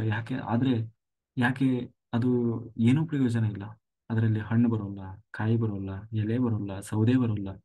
ಆ ಸೌದೆ ಅಂದ್ರೆ ಅದು ಏನೋ ಪೀಠೋಪಕರಣ, ಈ ತರ ಏನಕ್ಕೂ ಬರಲ್ಲ. ಬದಲಾಗಿ ಅದು ಏನು ಒಂದು ಗಿಡ ಹಚ್ಚಿದ್ರೆ ಸುತ್ತಮುತ್ತ ಎಷ್ಟೋ ಪ್ರದೇಶವನ್ನು ಆಕ್ರಮಣ ಮಾಡ್ಕೊಂಡು ಬಿಡ್ತದೆ. ಅದು ಬೇರೆ ಇನ್ನೇನು ಬೆಳಿಲಿಕ್ಕೂ ಬಿಡಲ್ಲ, ಅಷ್ಟು ಬೃಹದಾಕಾರವಾಗಿ ಬೆಳೆದು ಬಿಡ್ತದೆ. ಹಂಗೆ ಏನಕ್ಕೂ ಪ್ರಯೋಜನ ಇಲ್ಲದಂತಹ ಈ ಮರ ಯಾಕೆ ಅಷ್ಟು ಶ್ರೇಷ್ಠ ಅಂದ್ರೆ, ಇಲ್ಲಿ ಭಗವಂತ ವಿಶೇಷವಾಗಿ ಸನ್ನಿಹಿತನಾಗಿದ್ದಾನೆ. ಹಾಗಾಗಿ ವೃಕ್ಷ ಏನು ಪಾಪ ಕಳಿಬೇಕು ಅಂತಂದ್ರೆ ಅಶ್ವತ್ಥ ವೃಕ್ಷವನ್ನು ನೆಡಬೇಕು ಅಂತ ಹೇಳ್ತಾರೆ. ಅಶ್ವತ್ಥ ವೃಕ್ಷ ಇದ್ರೆ ಅದಕ್ಕೆ ಕಟ್ಟೆ ಕಟ್ಟಿಸಿ ಅದನ್ನು ಚೆನ್ನಾಗಿ ಪೋಷಣೆ ಮಾಡಬೇಕು ಅಂತ ಹೇಳ್ತಾರೆ. ಹಾಗೆ ಅಲ್ಲಿ ಏನು ಇವತ್ತು ಬೇಕಾದಷ್ಟು ಜನ ಹೋಗಿ ಅಲ್ಲಿ ಪ್ರದಕ್ಷಿಣೆ ಹಾಕೋದು, ದೋಷ ಕಳ್ಕೊಳ್ಳಿಕ್ಕೆ, ಅದನ್ನೆಲ್ಲ ನಾವು ನೋಡ್ತಾ ಇರ್ತೀವಿ. ಆ, ಹಾಗೆ ಯಾಕೆ ಅಂತಂದ್ರೆ ಅಲ್ಲಿ ಭಗವಂತ, ನೀವು ಅಶ್ವತ್ಥ ವೃಕ್ಷವನ್ನು ಪ್ರದಕ್ಷಿಣೆ ಹಾಕಿದೀವಿ ಅಂತಂದ್ರೆ ಅಲ್ಲಿ ಸಾಕ್ಷಾತ್ ಭಗವಂತನನ್ನೇ ಆ, ಏನು ಹಾಕಿದ ಹಾಗೆ ಅಶ್ವತ್ಥ ವೃಕ್ಷವನ್ನು. ಹಾಗೆ ಅಲ್ಲಿ ಎಲ್ಲಾ ದೇವತೆಗಳ ಸನ್ನಿಧಾನವೂ ಇರ್ತದೆ ಅಂತ ಹೇಳಿ ಹೇಳ್ತಾ ಮುಂದೆ ಹೇಳ್ತಾ ಇದ್ದಾನೆ ಕೃಷ್ಣ. ದೇವರ್ಷೀಣಾಂ ದೇವರ್ಷೀಣಾಂ ಚ ನಾರದಃ, ಅಂದ್ರೆ ನಾರದರು ದೇವ ಋಷಿಗಳಲ್ಲಿ ಸರ್ವಶ್ರೇಷ್ಠನಾದವರು ಯಾರು ಅಂತಂದ್ರೆ ಆ ನಾರದರು. ನಾರದರು ಒಬ್ಬ ಗಂಧರ್ವ. ಆದರೆ ಭಗವಂತನ ವಿಶೇಷ ಸನ್ನಿಧಾನದಿಂದ ಅವರು ತುಂಬಾ ಮೇಲೆ ಏರಿದಂತಹ ದೇವ ಋಷಿಗಳು. ನಾರದ ಭಗವಂತನನ್ನ ಪಡೆದದ್ದು ಮಹಾ ಸಾಧನೆಯಿಂದ, ಸುಮ್ಮನೆ ಅವರು ನಾರದರಾಗಿಲ್ಲ. ಆ ಇದು ಭಾಗವತದಲ್ಲಿ ಬರ್ತದೆ. ಹಿಂದಿನ ಈ ಆ ಕಲ್ಪ ಯಾವುದು ಬ್ರಹ್ಮಕಲ್ಪ ಆಯ್ತು, ಆ ಬ್ರಹ್ಮಕಲ್ಪದಲ್ಲಿ ಆ ನಾರದರು ಆ ಒಂದು ಬಡ ಕುಟುಂಬದಲ್ಲಿ ಹುಟ್ಟಿರ್ತಾರೆ. ಅಂದ್ರೆ ಆ ತಂದೆ ಇಲ್ಲ, ತಾಯಿ ತಾಯಿ ಯಾರೋ ಒಬ್ಬ ಶ್ರೀಮಂತ ಆ ಬ್ರಾಹ್ಮಣನ ಮನೆಯಲ್ಲಿ ಆ ಮನೆ ಕೆಲಸ ಮಾಡ್ತಾ ಇರ್ತಾರೆ. ಇವನು ಅವಾಗ 5 ವರ್ಷದ ಹುಡುಗ. ಯಾರು ಒಬ್ಬ ಹುಡುಗ, ಈ ನಾರದರು ಅಂದ್ರೆ ಇನ್ನು ನಾರದರಾಗಿಲ್ಲ. ಆದ್ರೆ ಹಿಂದಿನ ಕಲ್ಪ ಬ್ರಹ್ಮಕಲ್ಪದಲ್ಲಿ ನಾರದರಾಗಿಲ್ಲ. ಅವಾಗ ಆ ಏನಾಗ್ತದೆ, ಒಮ್ಮೆ ಏನಾಗ್ತದೆ ಅಂದ್ರೆ ಈ ಚಾತುರ್ಮಾಸ ಬರ್ತದೆ. ಚಾತುರ್ಮಾಸದಲ್ಲಿ ಆ ಒಂದು ಬ್ರಾಹ್ಮಣನ ಮನೆಯಲ್ಲಿ ಶ್ರೀಮಂತನಾಗಿದ್ದಾನೆ. ಹಾಗಾಗಿ ಅಲ್ಲಿ ಎಲ್ಲ ಋಷಿಮುನಿಗಳು ಬಂದು ಆ ಏನೋ 4 ತಿಂಗಳು ಅಲ್ಲಿ ವ್ರತಸ್ಥರಾಗಿ ಕೂರುತ್ತಾರೆ. ಅವರೆಲ್ಲ ತಪಸ್ಸು ಮಾಡೋದು, ಧ್ಯಾನ ಮಾಡೋದು, ದಿನಪೂರ್ತಿ ಧ್ಯಾನ ಮಾಡೋದು, ಊಟ ಮಾಡೋದು, ಹೀಗೆ ಎಲ್ಲ. ಅವಾಗೆಲ್ಲ ಅವರ ಸಹಾಯಕ್ಕೆ ಅಂತ ಹೇಳಿ ಈ ಹುಡುಗನನ್ನ ನೇಮಿಸಿದ್ರು. ಇವನು ಪಾಪ ಅವ್ರದ್ದೆಲ್ಲ ಸಹಾಯ ಅವರಿಗೆಲ್ಲ ಇದು ಮಾಡ್ತಾ ಇದ್ದ. ಅಂದ್ರೆ ಯೋಗಿಗಳು, ಧ್ಯಾನ ಧ್ಯಾನ ಮಾಡುವ ಯೋಗಿಗಳು. ಆ ಅವರೆಲ್ಲ ಋಷಿಮುನಿಗಳೆಲ್ಲ ಅವ್ರದ್ದೆಲ್ಲ ಸಹಾಯ ಮಾಡ್ತಾ ಇದ್ದ, ಅವರಿಗೆಲ್ಲ ಊಟ ಬಡಿಸ್ತಾ ಇದ್ದ. ಅವರು ಊಟ ಮಾಡಿದಂತಹ ಇದನ್ನೆಲ್ಲ ತೆಗಿತಾ ಇದ್ದ. ಹೀಗೆ ಅವರ ಜೊತೆಗೆ, ಅವರ ಸಹವಾಸದಿಂದ 4 ತಿಂಗಳು ಅವ್ರ ಜೊತೆಗೆ ಇದ್ದು ಇದ್ದು ಇದ್ದು ಅವನಿಗೆ ಜೊತೆಗೆ ಸಣ್ಣದಾಗಿ ಅವ್ರ ಕೈಯಲ್ಲಿ ಕೇಳ್ಕೊಂಡಿದ್ದ ಹೆಂಗೆ ಧ್ಯಾನ ಮಾಡಬೇಕು ಅಂತ ಹೇಳಿ. ಧ್ಯಾನ ಮಾಡೋದು ಹೆಂಗೆ ಅಂತ ತಿಳ್ಕೊಂಡಿದ್ದ. ಅವ್ರ ಜೊತೆಗೆ ಸಮಯ ಸಿಕ್ಕಾಗ ಅವನು ಕೂತ್ಕೊಂಡು ಧ್ಯಾನ ಮಾಡ್ತಾ ಇದ್ದ. 4 ತಿಂಗಳಾಯ್ತು. ಅವರು ಹೊರಟು ಹೋದ್ರು. ಹೀಗೆ ಅವನಿಗೆ ಅವ ಋಷಿಮುನಿಗಳನ್ನೆಲ್ಲ ನೋಡಿ ಅವನಿಗೆ ಬಹಳ ಅವ್ರ ಮೇಲೆ ಏನೋ ಒಂದ್ ರೀತಿ ಅಟ್ರಾಕ್ಟ್ ಆಗಿದ್ದ. ನಾನು ಅವ್ರಂಗ ಆಗ್ಬೇಕು ಅಂತ. ಆದ್ರೆ ಪಾಪ ಬಿಟ್ಟು ಹೋಗ್ಲಿಕ್ಕೆ ಮನ್ಸಿಲ್ಲ, ಯಾಕಂದ್ರೆ ತಾಯಿ ಇದ್ದಾಳೆ. ತಾಯಿಗೆ ಬೇರೆ ಯಾರು ಇಲ್ಲ ಆಶ್ರಯ. ನನ್ನ ಮಗನ ನಾನೇ ಆಶ್ರಯ ಅಲ್ವಾ ಅಂತ ಹೇಳಿ ಆ ಹುಡುಗ ಸುಮ್ಮನೆ ಇದ್ದ. ಆದ್ರೆ ಏನಾಯ್ತು ಅಂತಂದ್ರೆ ಆ ತಾಯಿ ಒಂದು ದಿನ ಆ ಏನು ಹಟ್ಟಿಯಲ್ಲಿ, ರಾತ್ರಿ ಸಮಯದಲ್ಲಿ ಹಟ್ಟಿಯಲ್ಲಿ ಅದೇನೋ ಹಸು ಕೂಗ್ತು ಅಂತ ಹೋದಾಗ ಅಲ್ಲಿ ನಾಗರ ಹಾವು ಕಚ್ಚಿ ಅವಳು ಸತ್ತು ಹೋಗ್ತಾಳೆ. ಆ ಕೊನೆಗೆ ಇವನಿಗೆ ಬಹಳ ದುಃಖ ಆಗ್ತದೆ. ಆಮೇಲೆ ಅವನು ಅನ್ಕೊಂತಾನೆ, ಆ ಹುಡುಗ, ಒಂದ್ ವೇಳೆ ದೇವರು ಒಳ್ಳೇದಾಯ್ತು. ಯಾಕೆಂದ್ರೆ ಇಷ್ಟು ದಿವಸ ನಾನು ಏನೋ ಸಾಧನೆ ಮಾಡ್ಬೇಕು ಅಂತ ಅನ್ಕೊಂಡಿದ್ದೆ. ಅದಕ್ಕೆ ನನ್ನ ತಾಯಿ ಇದ್ದಾಳೆ ಅಂತ ಹೇಳಿ ನಾನು ಸುಮ್ಮನೆ ಇದ್ದೆ. ನನ್ನ ತಾಯಿಯೂ ಇಲ್ಲ ಈಗ, ನಾನೀಗ ಒಬ್ಬಂಟಿಯಾಗಿದ್ದೇನೆ. ಹಾಗಾಗಿ ಆ ಋಷಿಮುನಿಗಳ ಹಾಗೆ ನಾನು ಧ್ಯಾನ ಮಾಡ್ತೇನೆ, ತಪಸ್ಸು ಮಾಡ್ತೇನೆ ಅಂತ ಹೇಳಿ ಹೊರಡ್ತಾನೆ. ಹೊರಟ ಏನೋ ಈ ಆ ಏನೋ ಹರಿದ್ವಾರ ಆ ಒಂದು ಪ್ರದೇಶಕ್ಕೆ ಬರ್ತಾನೆ. ಅಂದ್ರೆ ಭಗವಂತ ವಿಶೇಷವಾಗಿ ಸನ್ನಿಹಿತನಾದಂತಹ ಜಾಗ. ಅಲ್ಲಿ ಬಂದು ಕೂತು ನಿರಂತರವಾಗಿ ತಪಸ್ಸು ಮಾಡ್ತಾನೆ, ಧ್ಯಾನ ಮಾಡ್ತಾನೆ. ಧ್ಯಾನ ಮಾಡ್ತಾನೆ ಮಾಡ್ತಾನೆ ತಾನು ಎಲ್ಲ ಬಹಳ ಉನ್ನತ ಸ್ಥಿತಿಗೆ ಇರ್ತಾನೆ. ಕೊನೆಗೆ ಅವನಲ್ಲಿ ಒಂದು ಏನಂತ ಏನಂತ ಇದು ಶುರುವಾಗ್ತದೆ, ದೇವರನ್ನು ನೋಡಬೇಕು ಅಂತ. ಕೊನೆಗೆ ಧ್ಯಾನ ಮಾಡ್ತಾ ಮಾಡ್ತಾ ಮಾಡ್ತಾ ಅವನ ಒಂದು ಆಸೆ ಅಲ್ವಾ, ಪರಬ್ರಹ್ಮನನ್ನು ನೋಡಬೇಕು ಅಂತ. ಕೊನೆಗೆ ದೇವರು ಅವನಿಗೆ ಕಾಣಿಸಿದಂತೆ. ಎಷ್ಟು ಅಂತಂದ್ರೆ ಒಂದು ಮಿಂಚು ಹುಳ ಮಿಣುಕುವಷ್ಟು ಕಾಲ. ಅಂದ್ರೆ ಪಣಕ್ಕಂತ ಒಂದ್ಸರಿ ಕಣ್ಣು ಮುಚ್ಚಿ ಕಣ್ಣು ಬಿಡೋದು ಅಂತೀವಲ್ಲ, ಹಾಗೆ ಹಾಗೆ ದೇವರ ದರ್ಶನ ಆಯ್ತಂತ ಅವನಿಗೆ. ಅದನ್ನ ನೋಡಿ ಅವನಿಗೆ ಬಹಳ ಬಹಳ ಕುತೂಹಲ ಶುರುವಾಯ್ತು. ಈಗ ಮತ್ತೆ ಮತ್ತೆ ಅದನ್ನ ಆ ದೇವರನ್ನ ನೋಡಬೇಕು ಅಂತ ಹೇಳಿ ಎಷ್ಟು ಪ್ರಯತ್ನ ಮಾಡಿದ್ರು ಅವನಿಗೆ ದೇವ್ರು ಕಾಣಲೇ ಇಲ್ಲ. ಕೊನೆಗೆ ಅವನಿಗೆ ಯಾಕೆ ಕಾಣ್ತಾ ಇಲ್ಲ ನನಗೆ ಅಂತ ಹೇಳಿ ಅಂದ್ಕೊಂಡಾಗ ಅವನಿಗೆ ಒಳಗಡೆಯಿಂದ, ನಾವು ಇಂಟ್ಯೂಷನ್ ಅಂತೀವಲ್ಲ ಹಾಗೆ ಮೆಸೇಜ್ ಬಂತು. ಏನಂದ್ರೆ ಆ, ಹ್ಮ್ ಇಲ್ಲ ಮಗು, ನಿನ್ನದು ಇನ್ನೂ ಸಂಪೂರ್ಣ ಕರ್ಮ ಕಳೆದಿಲ್ಲ. ನೀನ್ ಇನ್ನೂ ಹೆಚ್ಚಿನ ಸಾಧನೆ ಮಾಡು. ಇನ್ನೂ ನಿನ್ನೆಲ್ಲ ಸಂಪೂರ್ಣ ಕರ್ಮವನ್ನು ಕಳ್ಕೊ. ಆ ಕರ್ಮ ಎಲ್ಲಿಯವರೆಗೆ ಇರ್ತದೆ ಅಲ್ಲಿವರೆಗೆ ಭಗವಂತನ ದರ್ಶನ ಆಗೋಲ್ಲ. ನಿನಗೆ ಖಂಡಿತ ಭಗವಂತನ ಶಾಶ್ವತ ದರ್ಶನವಾಗ್ತದೆ. ಆ ಭಾಗ್ಯ ನಿನಗಿದೆ. ಯಾಕೆಂದ್ರೆ ನೀನು ದೇವರನ್ನು ನೋಡಬೇಕು ನೋಡಬೇಕು ಅನ್ನುವ ಆ ಹಂಬಲದಿಂದ ಸಾಧನೆ ಮಾಡ್ತಾ ಇದ್ದೀಯಲ್ಲ. ಸ್ವಲ್ಪ ಇದೆ ಕರ್ಮ, ಅದನ್ನು ಕಳ್ಕೊಂಡು ಕೊನೆಗೆ ನೀನು ನನ್ನನ್ನು ಬಂದು ಸೇರ್ತೀಯ ಮುಂದಿನ ಕಲ್ಪದಲ್ಲಿ. ನೀನು ಸದಾ ನನ್ನ ನನ್ನ ಭಕ್ತನಾಗಿ ನೀನು ನನ್ನೊಟ್ಟಿಗೆ ಇರುವವನಾಗ್ತೀಯ ಅಂತ ಹೇಳಿ ಒಳಗಡೆಯಿಂದ ಮೆಸೇಜ್ ಬಂತು. ಅದಕ್ಕೆ ಸರಿಯಾಗಿ ಅವನು ಅದೇ ರೀತಿಯ ಸಾಧನೆಯನ್ನು ಮಾಡ್ತಾ ಕೊನೆಗೆ ತಾನು ಬ್ರಹ್ಮರಂಧ್ರವನ್ನು ಹೊಡೆದು ಹೊರಗೆ ಬಂದ ಮುಂದೆ ಅವನೇ ಆ ಏನು ನಾರದರಾಗಿ ಅವತಾರ ಹುಟ್ಟಿ ಬರ್ತಾರೆ. ಆ, ಬ್ರಹ್ಮರ್ಷಿಯಾಗಿ. ಬ್ರಹ್ಮರ್ಷಿಯಾಗಿ ಅಂದ್ರೆ ಬ್ರಹ್ಮದೇವರ ಮಗನಾಗಿ, ಅಂದ್ರೆ ಮಾನಸಪುತ್ರನಾಗಿ ಕೊನೆಗೆ ನಾರದರಾಗಿ ಹುಟ್ಟಿ ಬರ್ತಾರೆ. ಅವರೇ ನಾರದರು. ಇವತ್ತು ನಾರದರು ಅಂತಂದ್ರೆ ನಾವು ಅವರನ್ನ ಏನಂತೀವಿ, ಆ ಒಂಥರ ನಿನ್ನೆ ಹೇಳಿದಾಗೆ ಕಾಮಿಡಿಯನ್ ಮಾಡ್ಬಿಟ್ಟಿದ್ವಿ ಈ ಧಾರಾವಾಹಿ, ಸಿನಿಮಾಗಳಲ್ಲೆಲ್ಲ ಒಂದು ರೀತಿ ಪಿಟಿಂಗ್ ಇಡ್ತಾರಲ್ಲ ಆ ಥರ. ಹಾಗಲ್ಲ. ಎಲ್ಲಿ ಒಂದು ಸರ್ವಶ್ರೇಷ್ಠ ಕೆಲಸ ನಡೀಬೇಕಾಗ್ತದೆ ಅಂದ್ರೆ ಅಲ್ಲಿ ನಾರದರ ವಿಶೇಷ ಅನುಗ್ರಹ ಇರಬೇಕಾಗುತ್ತೆ. ಹಾಗಾಗಿ ನಾರದರಿಲ್ಲದೆ ಯಾವ ಒಂದು ಶ್ರೇಷ್ಠ ಕೆಲಸವೂ ಎಲ್ಲೂ ಕೂಡ ನಡೆಯಲ್ಲ. ಯಾಕೆಂದ್ರೆ ಮಹರ್ಷಿಗಳಲ್ಲಿ ಅಂದ್ರೆ ದೇವರ್ಷಿಗಳಲ್ಲಿ, ದೇವ ಋಷಿಗಳಲ್ಲಿ ಶ್ರೇಷ್ಠರಾದವರು ನಾವು. ನಮ್ಮಲ್ಲಿ ಕೂಡ ಇದ್ದಾರೆ ಅವರು. ನಾರದರು ನಮ್ಮ ಅಂತಃಪ್ರಜ್ಞೆ, ಅಭಿಮಾನಿ ದೇವತೆಗಳು. ಅಂದ್ರೆ ಹಿಂದಿನ ಕಾಲದ ಕಥೆಗಳಲ್ಲಿ ನಾವು ಕೇಳ್ತಾ ಇರ್ತೀವಿ, ಒಂದು ಒಳ್ಳೆ ಕೆಲಸ ಆಗ್ಬೇಕಂತಂದ್ರೆ ಅಲ್ಲಿ ನಾರದರು ಬಂದು ಹೇಳ್ತಾರೆ, ನೀವು ಇಂಥ ಕೆಲಸ ಮಾಡಿ, ಆದ್ರೆ ನಿಮ್ಮಿಂದ ಇಂಥದ್ದೊಂದು ಆಗ್ಬೇಕಾಗಿದೆ, ಹಾಗಾಗಿ ನೀವು ಅದನ್ನು ಮಾಡ್ಲಿಕ್ಕೆ ಶುರು ಮಾಡಿ. ಯಾಕೆಂದ್ರೆ ವಾಲ್ಮೀಕಿಗಳಿಗೆ ರಾಮಾಯಣ ಬರೀರಿ ಅಂತ ಹೇಳಿ ನಾರದರು ಬಂದು ಹೇಳ್ತಾರೆ. ಭಾಗವತವನ್ನು, ನೀವು ಎಲ್ಲಾ ಗ್ರಂಥವನ್ನು ಬರೆದ್ರಿ, ಭಾಗವತವನ್ನ ಹೇಳಿಲ್ಲ ಅಂತ ಹೇಳಿ ವೇದವ್ಯಾಸರಿಗೆ ಬಂದು ಹೇಳ್ತಾರೆ. ಆಮೇಲೆ ವೇದವ್ಯಾಸರು ಬರಲಿಕ್ಕೆ ಶುರು ಮಾಡ್ತಾರೆ. ಹೀಗೆ ಆಮೇಲೆ ಧರ್ಮರಾಜನೇ ನೀನು ರಾಜಸೂಯ ಯಾಗವನ್ನು ಮಾಡು ಅಂತ ಹೇಳಿ, ಹೀಗೆ ಏನೋ ಒಂದು ಶ್ರೇಷ್ಠ ಕೆಲಸ ಆಗಬೇಕಾದ್ರೆ ಇಂಟ್ಯೂಷನ್ ಕೊಡೋದು ಅಂತಾರಲ್ಲ, ನಿನಗೆ ಮೆಸೇಜ್ ಕೊಡೋದು, ನೀನು ಇದನ್ನು ಮಾಡು ಅಂತ ಹೇಳಿ. ಹಾಗೆ ಒಂದು ಒಳ್ಳೆ ಕಾರ್ಯವನ್ನ ಪ್ರೇರೇಪಣೆ ಮಾಡುವವರು ಈ ನಾರದರು. ಬರೀ ಅವತ್ತು ಅವ್ರಿಗೆ ಮಾತ್ರ ಅಲ್ಲ, ಪ್ರತಿಯೊಬ್ಬರ ಒಳಗೂ ಆಜ್ಞಾಚಕ್ರದಲ್ಲಿ ನಿಂತು ನಮಗೆ ಇಂಟ್ಯೂಷನ್ ಅಂತೀವಲ್ಲ, ಆ ಇಂಟ್ಯೂಷನ್ ಕೊಡುವವರೇ ನಾರದರು. ಆ ಅವರನ್ನ ಅಂತರಂಗದ ಧ್ವನಿ ಅದೇ ಇಂಟ್ಯೂಷನ್. ನಾವು ನಮ್ಮ ಆತ್ಮದ ಕರೆಗೆ ಆ ಕರೆಗೆ ಕಿವಿ ಕೊಟ್ರೆ, ನಮ್ಮ ಅಂದ್ರೆ ಒಳಗಡೆ ನಾವು ಇನ್ನರಾಗಿ ಒಳಗಡೆ ಹೋಗಿ ನಾವು ಏನಾದರೂ ಒಂದು ಪ್ರಶ್ನೆ ಹಾಕಿದ್ರೆ ಖಂಡಿತ ನಾರದರು ಮಾತಾಡ್ತಾರೆ. ಅದೇ ಇಂಟ್ಯೂಷನ್ ಕೊಡೋದು ಅಂತ. ಹಾಗೆ ನಾವು ನಮ್ಮ ಒಳಗಿನ ಸಂದೇಶವನ್ನ ಆಲಿಸಲು ಅಭ್ಯಾಸ ಮಾಡಿದರೆ ಆಗ ನಮ್ಮ ಆಜ್ಞಾಚಕ್ರ ನಮಗೆ ಸ್ಪಂದಿಸ್ತದೆ, ನಿರಂತರ ಸಾಧನೆ ಮೂಲಕ. ಹಾಗೆ ಅದೇ ರೀತಿ ಅದನ್ನೇ ಅಶರೀರವಾಣಿ ಅಥವಾ ಅಂತರ್ವಾಣಿ ಅಥವಾ ಇಂಟ್ಯೂಷನ್ ಅಂತ ಕರೀತಾರೆ. ಪ್ರತ್ಯಕ್ಷ ಕಾಣದಿದ್ದರೂ ಕೂಡ ಅದು ಎಲ್ಲಿಂದನೂ ಬರೋದಲ್ಲ, ನಮ್ಮ ಆತ್ಮದಿಂದಲೇ ಬರೋದು. ಆ ಆತ್ಮದಲ್ಲಿ ಆ ಶಕ್ತಿ ಕೊಡುವವರು ಯಾರು ಅಂತ ನಾರದರು, ಅಭಿಮಾನಿ ದೇವತೆ. ಹಾಗಾಗಿ ನಾರದರಲ್ಲಿ ವಿಶೇಷ ಸನ್ನಿಧಾನ ಇದೆ. ನಾರದರ ನಂತರ ಬರುವವರು ಗಂಧರ್ವರು. ಆ ಗಂಧರ್ವರಲ್ಲಿ ಯಾರು ಶ್ರೇಷ್ಠರು ಅಂತಂದ್ರೆ ಚಿತ್ರರಥ. ಈ ಚಿತ್ರರಥ ಗಂಧರ್ವರಿಗೆಲ್ಲ ರಾಜ, ಗಂಧರ್ವರ ರಾಜ. ಆ ಅಂತಹ ರಾಜ ಪ್ರತ್ಯಕ್ಷ ದೇವತಃ ಅನ್ನೋ ಹಾಗೆ ಆ ಗಂಧರ್ವರ ರಾಜನಾದಂತಹ ಚಿತ್ರರಥ, ಅವನಲ್ಲಿ ನಾನು ವಿಶೇಷವಾಗಿ ಸನ್ನಿಹಿತನಾಗಿದ್ದೇನೆ ಅಂತ ಹೇಳ್ತಾ ಮುಂದೆ ಕಪಿಲೋ ಮುನಿ, ಸಿದ್ಧ ಪುರುಷರಲ್ಲಿ ಯಾರು ಶ್ರೇಷ್ಠರು?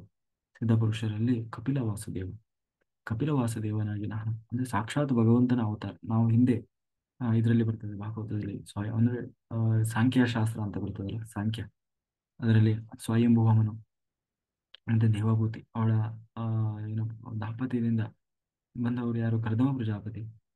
ಹ್ಮ್ ಸ್ವಯಂಭುವಮನು, ದೇವಭೂತಿ. ಅಲ್ಲ, ಸ್ವಯಂಭುವ ಮನುವಿನ ಮಗಳು ದೇವಭೂತಿ. ಆ ದೇವಭೂತಿ ಮತ್ತೆ ಕರ್ದಮ ಪ್ರಜಾಪತಿ ಅವರ ಮಗನಾಗಿ ಬಂದವನು ಕಪಿಲ ವಾಸುದೇವ. ಆಯ್ತಾ? ಆ ಕಪಿಲ ವಾಸುದೇವ ದೇವಭೂತಿಗೆ ಉಪದೇಶ ಮಾಡ್ತಾನಲ್ಲ, ಅದೇ ಸಂಖ್ಯಾಶಾಸ್ತ್ರ. ತನ್ನ 10ನೇ ಮಗನಾಗಿ, 9 ಜನ ಹೆಣ್ಣು ಮಕ್ಕಳು, ಅದರಲ್ಲಿ 10ನೇವನಾಗಿ ಸಾಕ್ಷಾತ್ ಭಗವಂತನೇ ಕಪಿಲ ವಾಸುದೇವನಾಗಿ ಹುಟ್ಟಿ ಬರ್ತಾನೆ. ಅದೇ ಕಪಿಲ ಮುನಿ ಅಂತೀವಲ್ಲ, ಆ ಕಪಿಲ. ಅವನು ಸಾಕ್ಷಾತ್ ನಾನೇ ಆಗಿದ್ದೇನೆ. ಅದು ಸಿದ್ಧ ಪುರುಷರಲ್ಲಿ ಯಾರು ಶ್ರೇಷ್ಠರು ಅಂದ್ರೆ ಕಪಿಲ. ಆ ಕಪಿಲ ಯಾಕೆ ಅಂದ್ರೆ ಅವನಲ್ಲಿ ಭಗವಂತನ ವಿಶೇಷ ಸನ್ನಿಧಾನ ಇದೆ ಅಂತ ಹೇಳ್ತಾ, ಇನ್ನು ಕುದುರೆಗಳಲ್ಲಿ ಯಾರು ಶ್ರೇಷ್ಠ, ಆನೆಗಳಲ್ಲಿ ಯಾರು ಶ್ರೇಷ್ಠ, ರಾಜರಲ್ಲಿ ಯಾರು ಶ್ರೇಷ್ಠ ಅಂತ ಹೇಳ್ತಾ ಭಗವಂತ ಹೇಳ್ತಾ ಇದ್ದಾನೆ. ಕುದುರೆಗಳಲ್ಲಿ ಉಚ್ಛ್ರೈಷವಸು ಅನ್ನುವ ಕುದುರೆ, ಅದು ಯಾಕೆ ಶ್ರೇಷ್ಠ ಅಂತಂದ್ರೆ ಅಲ್ಲಿ ನಾನು ವಿಶೇಷವಾಗಿ ನನ್ನ ವಿಭೂತಿ ರೂಪ ಇದೆ. ಸಮುದ್ರ ಮಥನದಲ್ಲಿ ಬೇರೆ ಬೇರೆ ಅತ್ಯಮೂಲ್ಯವಾದ ವಸ್ತುಗಳು ಬರ್ತವೆ. ಅದರಲ್ಲಿ ಈ ಉಚ್ಛ್ರೈಷವಸು ಅನ್ನುವ ಕುದುರೆಯು ಕೂಡ ಒಂದು. ಹೀಗೆ ಜೊತೆಗೆ ಆನೆಗಳಲ್ಲಿ ಯಾವುದು ಸರ್ವಶ್ರೇಷ್ಠವಾದ ಆನೆ ಅಂತಂದ್ರೆ ಆನೆಯ ಲಕ್ಷ್ಮೀ ಸ್ವರೂಪ. ಆನೆ, ಕುದುರೆ ಇದೆಲ್ಲ ಲಕ್ಷ್ಮಿ ಸಂಕೇತವಾದಂಥದ್ದು. ಐರಾವತ, ಆ ಐರಾವತವು ಕೂಡ ಸಮುದ್ರ ಮಥನದ ಸಮಯದಲ್ಲಿ ಬಂದದ್ದು. ಆ ಐರಾವತದಲ್ಲಿ ನಾವು ವಿಶೇಷ ಸನ್ನಿಧಾನ ಇದೆ. ಹಾಗಾಗಿ ಅದು ಆನೆಗಳಲ್ಲಿ ಸರ್ವಶ್ರೇಷ್ಠವಾದದ್ದು. ಇನ್ನು ಪ್ರಾಣಿಗಳ ಬಗ್ಗೆ ಹೇಳ್ತಾ ದೇವರು, ಯಾಕೆಂದ್ರೆ ಅವರು ಬಹಳ ಸ್ವಾಮಿ ನಿಷ್ಠೆಯನ್ನ ತೋರಿಸುವಂತಹ ಮತ್ತು ಪ್ರೀತಿ ತೋರಿಸುವಂತಹ ಏನು ಪ್ರಾಣಿಗಳು. ಇನ್ನು ಏನು ಆ ರಾಜ ರಾಜರಲ್ಲಿ ನರರ ನರರಲ್ಲಿ ರಾಜರಾದಂಥವರಲ್ಲಿ ಯಾರು ಶ್ರೇಷ್ಠರು ಅಂತಂದ್ರೆ ರಾಜರು. ಎಂತಹ ರಾಜ? ಮನುಕುಲಕ್ಕೆ ನಾಯಕನಾಗಿ ನಿಂತು ಧರ್ಮನಿಷ್ಠರಾದವರು, ಜನರ ಪರಿಪಾಲನೆ ಮಾಡುವಂಥವ್ರು, ಮುಖಂಡನಾಗಿ ವಿಶೇಷ ಅಂತಹವರು ಯಾರು ಅಂದ್ರೆ ಧರ್ಮಾತ್ಮನಾಗಿರುವಂಥವ್ರು ಯಾರು? ಈ ಧರ್ಮರಾಜ, ಪರೀಕ್ಷಿತ, ಈ ತರದ ರಾಜರೇನು ಬರ್ತಾರೆ ಅವರಲ್ಲಿ, ಅಂತಹ ಧರ್ಮಾತ್ಮರಾದಂತಹ ರಾಜರೇನಿದ್ದಾರೆ ಅಂದ್ರೆ ಪ್ರಜಾ ಪೀಡಕರಲ್ಲ, ಪ್ರಜಾ ರಕ್ಷಕರಾದಂತಹ ರಾಜರು, ಆ ಅಂತಹ ರಾಜರಲ್ಲಿ ನಾನು ವಿಶೇಷವಾಗಿ ಸನ್ನಿಹಿತನಾಗಿದ್ದೇನೆ. ಹ್ಮ್. ಹಾಗೆ ಆಯುಧಗಳಲ್ಲಿ ಆಯುಧಗಳಲ್ಲಿ ಸರ್ವಶ್ರೇಷ್ಠ ಆಯುಧ ಯಾವುದು ಅಂತಂದ್ರೆ ಸುದರ್ಶನ, ಅದು ಭಗವಂತನದ್ದು. ಅದನ್ನು ಬಿಟ್ಟರೆ ಇನ್ಯಾವುದೋ, ಯಾವ ಆಯುಧದಲ್ಲಿ ನಾನು ಶ್ರೇಷ್ಠ ಅಂತಂದ್ರೆ ವಜ್ರಾಯುಧ. ಈ ವಜ್ರಾಯುಧ ಇದು ಕೂಡ ಬರ್ತದೆ ಭಾಗವತದಲ್ಲಿ. ವಜ್ರಾಯುಧ ಹೇಗೆ ಸೃಷ್ಟಿಯಾಯಿತು ಅಂತ ಹೇಳಿ, ವೃತ್ರ ಅನ್ನುವ ಒಬ್ಬ ದೈತ್ಯನನ್ನ ಸಂಹಾರ ಮಾಡ್ಲಿಕ್ಕಾಗಿ ದದೀಚಿ ಮುನಿಗಳ ಬೆನ್ನೆಲುಬಿನಿಂದ ಈಗ ವಜ್ರಾಯುಧವನ್ನ ವಿಶ್ವಕರ್ಮನಿಂದ ತಯಾರು ಮಾಡಿಸ್ತಾರೆ. ದದೀಚಿ ಮುನಿಗಳ ಬೆನ್ನೆಲುಬು ಯಾಕಂತಂದ್ರೆ ದದೀಚಿ ಮುನಿಗಳು ನಾರಾಯಣ ವರ್ಮವನ್ನ ನಿರಂತರವಾಗಿ ಪಠನೆ ಮಾಡಿ ಸಿದ್ಧಿಸಿಕೊಂಡವರು. ನಾರಾಯಣ ವರ್ಮ ಅಂದ್ರೆ ಕವಚ, ನಾರಾಯಣ ಕವಚ, ಅದೊಂದು ಸ್ತೋತ್ರ ಬರ್ತದೆ. ಅದನ್ನ ಹೇಳಿ ಅದನ್ನ ಅನುಸಂಧಾನ ಮಾಡಿ ಅವರು ಸಿದ್ಧಿ ಪಡೆದಂತಹ ಸಿದ್ಧಿಪುರುಷರು ದದೀಚಿ ಮುನಿಗಳು. ಅವರ ಒಂದು ಸ್ಪೈನಲ್ ಕಾರ್ಡ್ ಅಂತೀವಲ್ಲ, ಬೆನ್ನೆಲುಬು, ಆ ಸ್ಪೈನಲ್ ಕಾರ್ಡೇ ವಜ್ರಾಯುಧ. ಅದು ವಜ್ರದ ಹಾಗೆ ಆಗಿರ್ತದಂತೆ. ಅದರಲ್ಲಿ ವಿಶ್ವಕರ್ಮನಿಂದ ಅವರ ಪ್ರಾಣ ಕೇಳ್ತಾರೆ. ಯಾರು? ದದೀಚಿ ಮುನಿಗಳನ್ನ ಪ್ರಾಣ ಕೇಳಿ ಆಮೇಲೆ ಅವರ ದೇಹದಿಂದ ಆ ಒಂದು ಸ್ಪೈನಲ್ ಕಾರ್ಡ್ ತೆಗೆದು, ಅಂದ್ರೆ ಆ ಒಂದು ಬೆನ್ನೆಲುಬು, ಅದರಿಂದ ಆ ಏನು ವಜ್ರಾಯುಧವನ್ನ ಅದರಲ್ಲಿ ನಿರ್ಮಾಣ ಮಾಡ್ತಾರೆ. ಭಗವಂತ ಹೇಳ್ತಾನೆ ಅದರಲ್ಲಿ, ನಾನು ವಿಶೇಷವಾಗಿ ವಜ್ರ ಅನ್ನುವ ರೂಪದಿಂದ ನಾನು ಬಂದು ಸನ್ನಿಹಿತನಾಗ್ತಾನೆ ವಜ್ರಾಯುಧದಲ್ಲಿ ಅಂತ ಹೇಳಿ. ಆ ವಜ್ರಾಯುಧ ಈ ಮೂರು ಲೋಕವನ್ನು ಕೂಡ ನಿಗ್ರಹ ಮಾಡುವಂತ ಶಕ್ತಿ ಆ ವಜ್ರಾಯುಧದಲ್ಲಿದೆ. ಹಾಗೆ ಅಂತಹ ವಜ್ರಾಯುಧ ದಲ್ಲಿ ನಾನು ವಿಶೇಷವಾಗಿ ಸನ್ನಿಹಿತನಾಗಿದ್ದೇನೆ. ಇನ್ನು ಪ್ರಾಣಿಗಳಲ್ಲಿ ಯಾವುದು ಶ್ರೇಷ್ಠ ಅಂತಂದ್ರೆ, ಅಂದ್ರೆ ಈಗಾಗಲೇ ಆನೆ, ಕುದುರೆ ಬಗ್ಗೆ ಹೇಳಿದ, ಇನ್ನು ಎಲ್ಲಾ ಪ್ರಾಣಿಗಳಲ್ಲಿ ಸರ್ವಶ್ರೇಷ್ಠವಾದದ್ದು ಹಸು. ಆ ಹಸುವಿನಲ್ಲಿ ನಾನಿದ್ದೇನೆ. ಪ್ರತಿಯೊಂದು ಹಸುವಿನಲ್ಲೂ ನನ್ನ ವಿಶೇಷ ಸನ್ನಿಧಾನವಿದೆ. ಅದರಲ್ಲೂ ವಿಶಿಷ್ಟವಾದದ್ದು ಯಾವುದು ಅಂತಂದ್ರೆ ಕಾಮಧೇನು. ಕಾಮಧೇನುವಿನಲ್ಲಿ ನನ್ನ ವಿಶೇಷವಾದ ವಿಭೂತಿ ರೂಪ ಇದೆ. ಹಾಗಾಗಿ ಕಾಮಧೇನು ಶ್ರೇಷ್ಠ. ಹಸುಗಳಲ್ಲೇ ಪ್ರಾಣಿಗಳಲ್ಲೇ ಶ್ರೇಷ್ಠವಾದದ್ದು ಯಾವುದು? ಹಸು. ಆ ಹಸುಗಳಲ್ಲೂ ಕೂಡ ಶ್ರೇಷ್ಠವಾದದ್ದು ಯಾವುದು ಅಂತಂದ್ರೆ ಕಾಮಧೇನು. ಹಾಗಾಗಿ ಆ ಕಾಮಧೇನು ಭಗವಂತನ ವಿಶೇಷ ಶಕ್ತಿಯನ್ನ ಅಡಗಿದೆ ಅಂತ ಹೇಳಿದೆ. ಮುಂದೆ ಇನ್ನು ಇಲ್ಲಿ ವಿಶೇಷವಾಗಿ ಮತ್ತೆ ಹೇಳ್ತಾ ಇದ್ದೇನೆ ನಾನು, ಕಾಮದೇವ. ಕಾಮ ಅಂದ್ರೆ ಮನ್ಮಥ. ಆ ಮನ್ಮಥನಲ್ಲಿ ನಾನು ವಿಶೇಷವಾಗಿ ಸನ್ನಿಹಿತನಾಗಿದ್ದೇನೆ. ಯಾಕೆಂತಂದ್ರೆ ಲೋಕ ಕಲ್ಯಾಣಕ್ಕಾಗಿ ಭಗವಂತ, ಈ ಕಾರಣದಿಂದ ಭಗವಂತನ ಅನುಗ್ರಹ ಇಲ್ಲದೆ ಯಾರಿಗಾದ್ರೂ ಒಂದು ಗಂಡು ಹೆಣ್ಣಿನ ನಡುವೆ ಪರಸ್ಪರ ಮನಸ್ಸು ಹುಟ್ಟಲಿಕ್ಕೆ ಕಾರಣ ಈ ಕಾಮದೇವ. ಅವನಿಲ್ಲದೆ ಈ ಜಗತ್ತಿಲ್ಲ. ಹಾಗಾಗಿ ಅವನ ಅನುಗ್ರಹ ಇಲ್ಲದೆ ಕಾಮನನ್ನ ಗೆಲ್ಲಲಿಕ್ಕೂ ಸಾಧ್ಯ ಇಲ್ಲ. ಯಾಕೆಂದ್ರೆ ಎಂತೆಂಥವರು ಕೂಡ ನಾನು ಕಾಮನನ್ನ ಗೆಲ್ತೇನೆ ಅಂತ ಹೋದವರು ಕೂಡ ಎಡವಿದವರಿದ್ದಾರೆ. ಹಾಗಾಗಿ ಅದು ಭಗವಂತನ ಅನುಗ್ರಹದಿಂದ ಮಾತ್ರ ಕಾಮನನ್ನು ವಿಗ್ರಹ ಮಾಡಲಿಕ್ಕೆ ಸಾಧ್ಯ ಇದೆ. ಏಕೆಂದ್ರೆ ಆ ಕಾಮನ ಪ್ರೇರೇಪಣೆ ಮಾಡುವವರು ಬರೀ ಈ ಏನಂತೀವಿ ನಾವು, ಗಂಡು ಹೆಣ್ಣಿನ ಕಾಮ ಅಂತ ಅರ್ಥ ಅಲ್ಲ. ನಮ್ಮಲ್ಲಿ ಬರಬಹುದಾದಂತಹ ಆಸೆಗಳು, ಏನೇನೋ ಆಸೆಗಳು, ಅನಾವಶ್ಯಕ ಆಸೆಗಳು ಏನಿದ್ದಾವೆ ಅವುಗಳನ್ನ ಹುಟ್ಟಿಸುವವನು ಇದೇ ಕಾಮ, ನಿಗ್ರಹ ಮಾಡುವವನು ಇದೇ ಕಾಮ, ಅಂದ್ರೆ ಮನ್ಮಥ. ಹಾಗಾಗಿ ಹೊಟ್ಟೆಯನ್ನ ಆ ಆ ಆಮೇಲೆ ಮುಂದೆ ದೇವರು ಹೇಳ್ತಾ ಇದ್ದಾನೆ, ಈ ತೆವಳುತ್ತಾ ಹೋಗುವಂತ ಪ್ರಾಣಿಗಳಿದ್ದಾವೆ, ಅಂದ್ರೆ ಸರೀಸೃಪಗಳು ಅಂತೀವಲ್ಲ, ಆ ಆ ಸರ್ಪ. ಆ ಸರ್ಪಗಳಲ್ಲಿ, ಸರೀಸೃಪಗಳಲ್ಲಿ ಶ್ರೇಷ್ಠವಾದದ್ದು ಸರ್ಪ. ಆ ಸರ್ಪಗಳಲ್ಲೂ ಕೂಡ ವಿಶೇಷವಾಗಿ ಯಾರು ಶ್ರೇಷ್ಠರಾದವರು ಅಂತಂದ್ರೆ ವಾಸುಕಿ. ಈ ವಾಸುಕಿ ಸರ್ಪಗಳ ರಾಜ. ಹಾಗಾಗಿ ಆ ವಾಸುಕಿ ಎನ್ನುವ ನಾಮದಿಂದ ವಿಶೇಷವಾಗಿ ಸನ್ನಿಹಿತನಾಗಿದ್ದೇನೆ. ಹಾಗಾಗಿ ಅವನು ಸರ್ವಶ್ರೇಷ್ಠನಾದವನು ಅಂತ ಹೇಳಿದ ಆ ವಾಸುಕಿ ಸ್ಥಾನ ಅಂತ ಹೇಳಿ, ಆ ನಾಗಗಳಲ್ಲಿ ನಾನು ಶ್ರೇಷ್ಠನಾಗಿದ್ದೇನೆ. ಸರ್ಪಗಳ ಜಾತಿಯಲ್ಲಿ ಎಡೆ ಉಳ್ಳದ್ದು ನಾಗರ. ಈ ನಾಗರದಲ್ಲಿ ಅತ್ಯಂತ ಶ್ರೇಷ್ಠವಾದದ್ದು ಅಂತಂದ್ರೆ ಅದು ಶೇಷ. ಬಲರಾಮನಾಗಿ, ಲಕ್ಷ್ಮಣನಾಗಿ ಬಂದವನು ಇದೇ ಶೇಷ. ಅಂದ್ರೆ ಶೇಷ ಅಂದ್ರೆ ಅನಂತ ಪದ್ಮನಾಭ ಅಂತೀವಲ್ಲ, ಅನಂತಾಸನ, ಅನಂತ ಪದ್ಮನಾಭ ಅಂತೀವಿ. ಅಂದ್ರೆ ಶೇಷಶಾಹಿಯಾಗಿ ಮಲಗಿರ್ತಾನೆ ಅನಂತ ಶೇಷ. ಶ್ರೇಷ್ಠನಾಗಿದ್ದಾನೆ. ಶೇಷ ಭೂಮಿಯ ಆಕರ್ಷಣ ಶಕ್ತಿ, ಅಂದ್ರೆ ಗುರುತ್ವಾಕರ್ಷಣ ಶಕ್ತಿ ಅಂತ ನಾನು ಹೇಳ್ತೀವಿ, ಅದು ಈ ಒಂದು ಸಂಕರ್ಷಣದಿಂದಾಗಿ ಹೀಗಾಗಿ ಭೂಮಿಯನ್ನ ಶೇಷ ಹೊತ್ತು ನಿಂತಿದ್ದಾನೆ ಅಂತ ಹೇಳ್ತಾರೆ. ಹೀಗಾಗಿ ಶೇಷನಲ್ಲಿ ಭಗವಂತನ ವಿಶೇಷ ಸನ್ನಿಹಿತನಾಗಿದ್ದಾನೆ. ಎಡೆ ಇರುವಂತಹ ಹಾವುಗಳಿಗೆಲ್ಲ ಮೂಲ ಶಕ್ತಿಯಾಗಿ ಶೇಷ ತಾನು ತುಂಬಿದ್ದಾನೆ. ಶೇಷನಲ್ಲಿ ತುಂಬಿದ್ದಾನೆ. ಇದು ಅಳಿವಿರದಂತಹ ಶೇಷಶಯನಾದಂತಹ ಭಗವಂತ ಅನಂತ ಅನ್ನೋ ರೂಪದಿಂದ, ಅದಕ್ಕೆ ಅವನು ಅನಂತ ಪದ್ಮನಾಭ ಅಂತ ಕರಿತೀವಿ. ಯಾರ ಭಗವಂತನಲ್ಲಿ. ಹಾಗೆ ಜಲಚರ ಪ್ರಾಣಿಗಳಲ್ಲಿ ಅವುಗಳ ಒಡೆಯನಾದಂತಹ ವರ್ಣ ಅದು ನಾನೇ ಆಗಿದ್ದೇನೆ. ಜಲಚರ ಪ್ರಾಣಿಗಳ ಒಡೆಯ ಯಾರೋ ವರ್ಣ, ಆ ವರ್ಣ ಯಾರು ನಾನೇ. ಅವನಲ್ಲಿ ನನ್ನ ವಿಶೇಷ ಸಂವಿಧಾನ ಇದೆ. ಈ ನೀರಿನ ಅನೇಕ ಜಲಚರ ಪ್ರಾಣಿಗಳು ಆ, ಆ, ಬದುಕು ಕೊಡುವ ಒಂದು ವರ್ಣ. ಆ, ಹಾಗಾಗಿ ಆ ವರ್ಣನಲ್ಲಿ ನಾನು ವಿಶೇಷವಾಗಿ ವರ್ಣ ಅನ್ನುವ ಹೆಸರಿನಿಂದಲೇ ನಾನು ಅವನಲ್ಲಿ ವಿಭೂತಿ ರೂಪದಿಂದ ಕೊಟ್ಟಿದ್ದೇನೆ. ಇನ್ನು ಈ ಭೂಮಿಯನ್ನ ತ್ಯಾಗ ಮಾಡಿ, ಭೂಮಿಯನ್ನ ಅಂದ್ರೆ ದೇಹ ತ್ಯಾಗ ಮಾಡಿ, ಅಂದ್ರೆ ಜೀವ ಬಿಡುವುದು, ಸಾವು ಅಂತೀವಲ್ಲ ಹಾಗೆ ದೇಹ ತ್ಯಾಗ ಮಾಡಿ ಹೊರಡುವಂತಹ ಜೀವರನ್ನ ನಿಯಂತ್ರಿಸುವವರು ಯಾರು, ನಿಯಂತ್ರಿಸುವ ದೇವತಾ ಶಕ್ತಿಗಳು ಯಾರು ಅಂತಂದ್ರೆ ಪಿತೃದೇವತೆಗಳು. ಅಂದ್ರೆ ದೇವತಾ ಶಕ್ತಿಗಳು ಯಾರು, ಪಿತೃದೇವತೆಗಳು. ಆ ಪಿತೃದೇವತೆಗಳು ಕೂಡ ನಾವು ಹಿಂದೆ ನೋಡಿದ್ವಿ, 10 ಜನ ಪಿತೃದೇವತೆಗಳು ಇರ್ತಾರೆ. ಒಟ್ಟು 100 ಜನ ಪಿತೃದೇವತೆಗಳು, ಅದರಲ್ಲಿ ಬಹಳ ಪ್ರಮುಖರಾದವರು 10 ಜನ ಹಿಂದೆ ನಾವು ನೋಡಿದ್ವಿ. ಹಾಗೆ ಅಂತಹ ಆ ಪಿತೃದೇವತೆಗಳಲ್ಲಿ ಶ್ರೇಷ್ಠ ಏನು, ನಾನು ಯಾರು ಶ್ರೇಷ್ಠರು ಅಂತಂದ್ರೆ ಅರಿಯಮ ಅನ್ನುವಂತಹ ಪಿತೃ. ಅವನಲ್ಲಿ ನಾನು ವಿಶೇಷವಾಗಿ ಸನ್ನಿಹಿತನ, ಅದು ನನ್ನ ವಿಭೂತಿ ರೂಪ, ವಿಶೇಷವಾದ ವಿಭೂತಿ ರೂಪ. ಹಾಗಾಗಿ ಆ ಅರಿಯಮನಲ್ಲಿ ನಾನು ವಿಶೇಷವಾಗಿ ಸನ್ನಿಹಿತನಾಗಿದ್ದೇನೆ. ಪಿತೃಪತಿಯಾದಂತಹ ಅರಿಯಮನೆಂಬ ಆದಿತ್ಯನೆನ್ನಿಸಿದ್ದೇನೆ ನಾನು. ಹಾಗಾಗಿ ಪಾಪ ಮಾಡಿದಂತಹ ಜೀವಗಳನ್ನ ಪಾಪ ಮಾಡಿದಂತಹ ಜೀವಗಳನ್ನ ನಿಯಂತ್ರಣ ಮಾಡಿ ಅವರಿಗೆ ಪುನಃ ಆ ಏನಂತೀವಿ ಹುಟ್ಟು ಸಾವುಗಳನ್ನ ನಿಯಂತ್ರಣ ಮಾಡುವವನು ಯಾರು, ಯಮಧರ್ಮರಾಜ. ಆ ಯಮನೊಳಗೆ ನಾನಿದ್ದೇನೆ. ಯಮಃ ಅನ್ನುವ ರೂಪದಿಂದ ನಿಯಮರಾಜ ಅಂತ. ನಿಯಮರಾಜ, ನಿಯಮರಾಜನಾಗಿ, ನೇಮಕನಾಗಿ ನಾನು ಯಮಧರ್ಮರಾಜನಲ್ಲಿ ವಿಶೇಷವಾಗಿ ಸನ್ನಿಹಿತನಾಗಿದ್ದೇನೆ. ಅದು ನನ್ನ ವಿಶೇಷ ವಿಭೂತಿ ರೂಪ.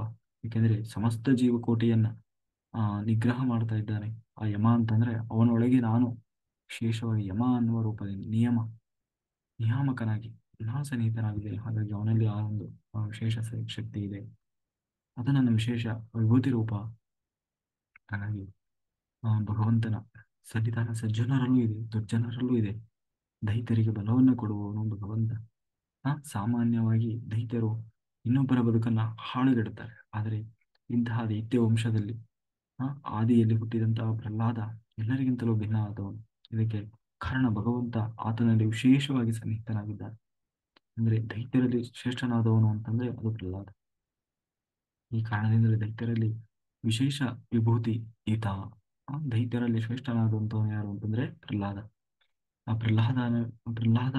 ಪ್ರಹ್ಲಾದನಲ್ಲಿ ನನ್ನ ವಿಶೇಷವಾದ ವಿಭೂತಿ ರೂಪ ಇದೆ.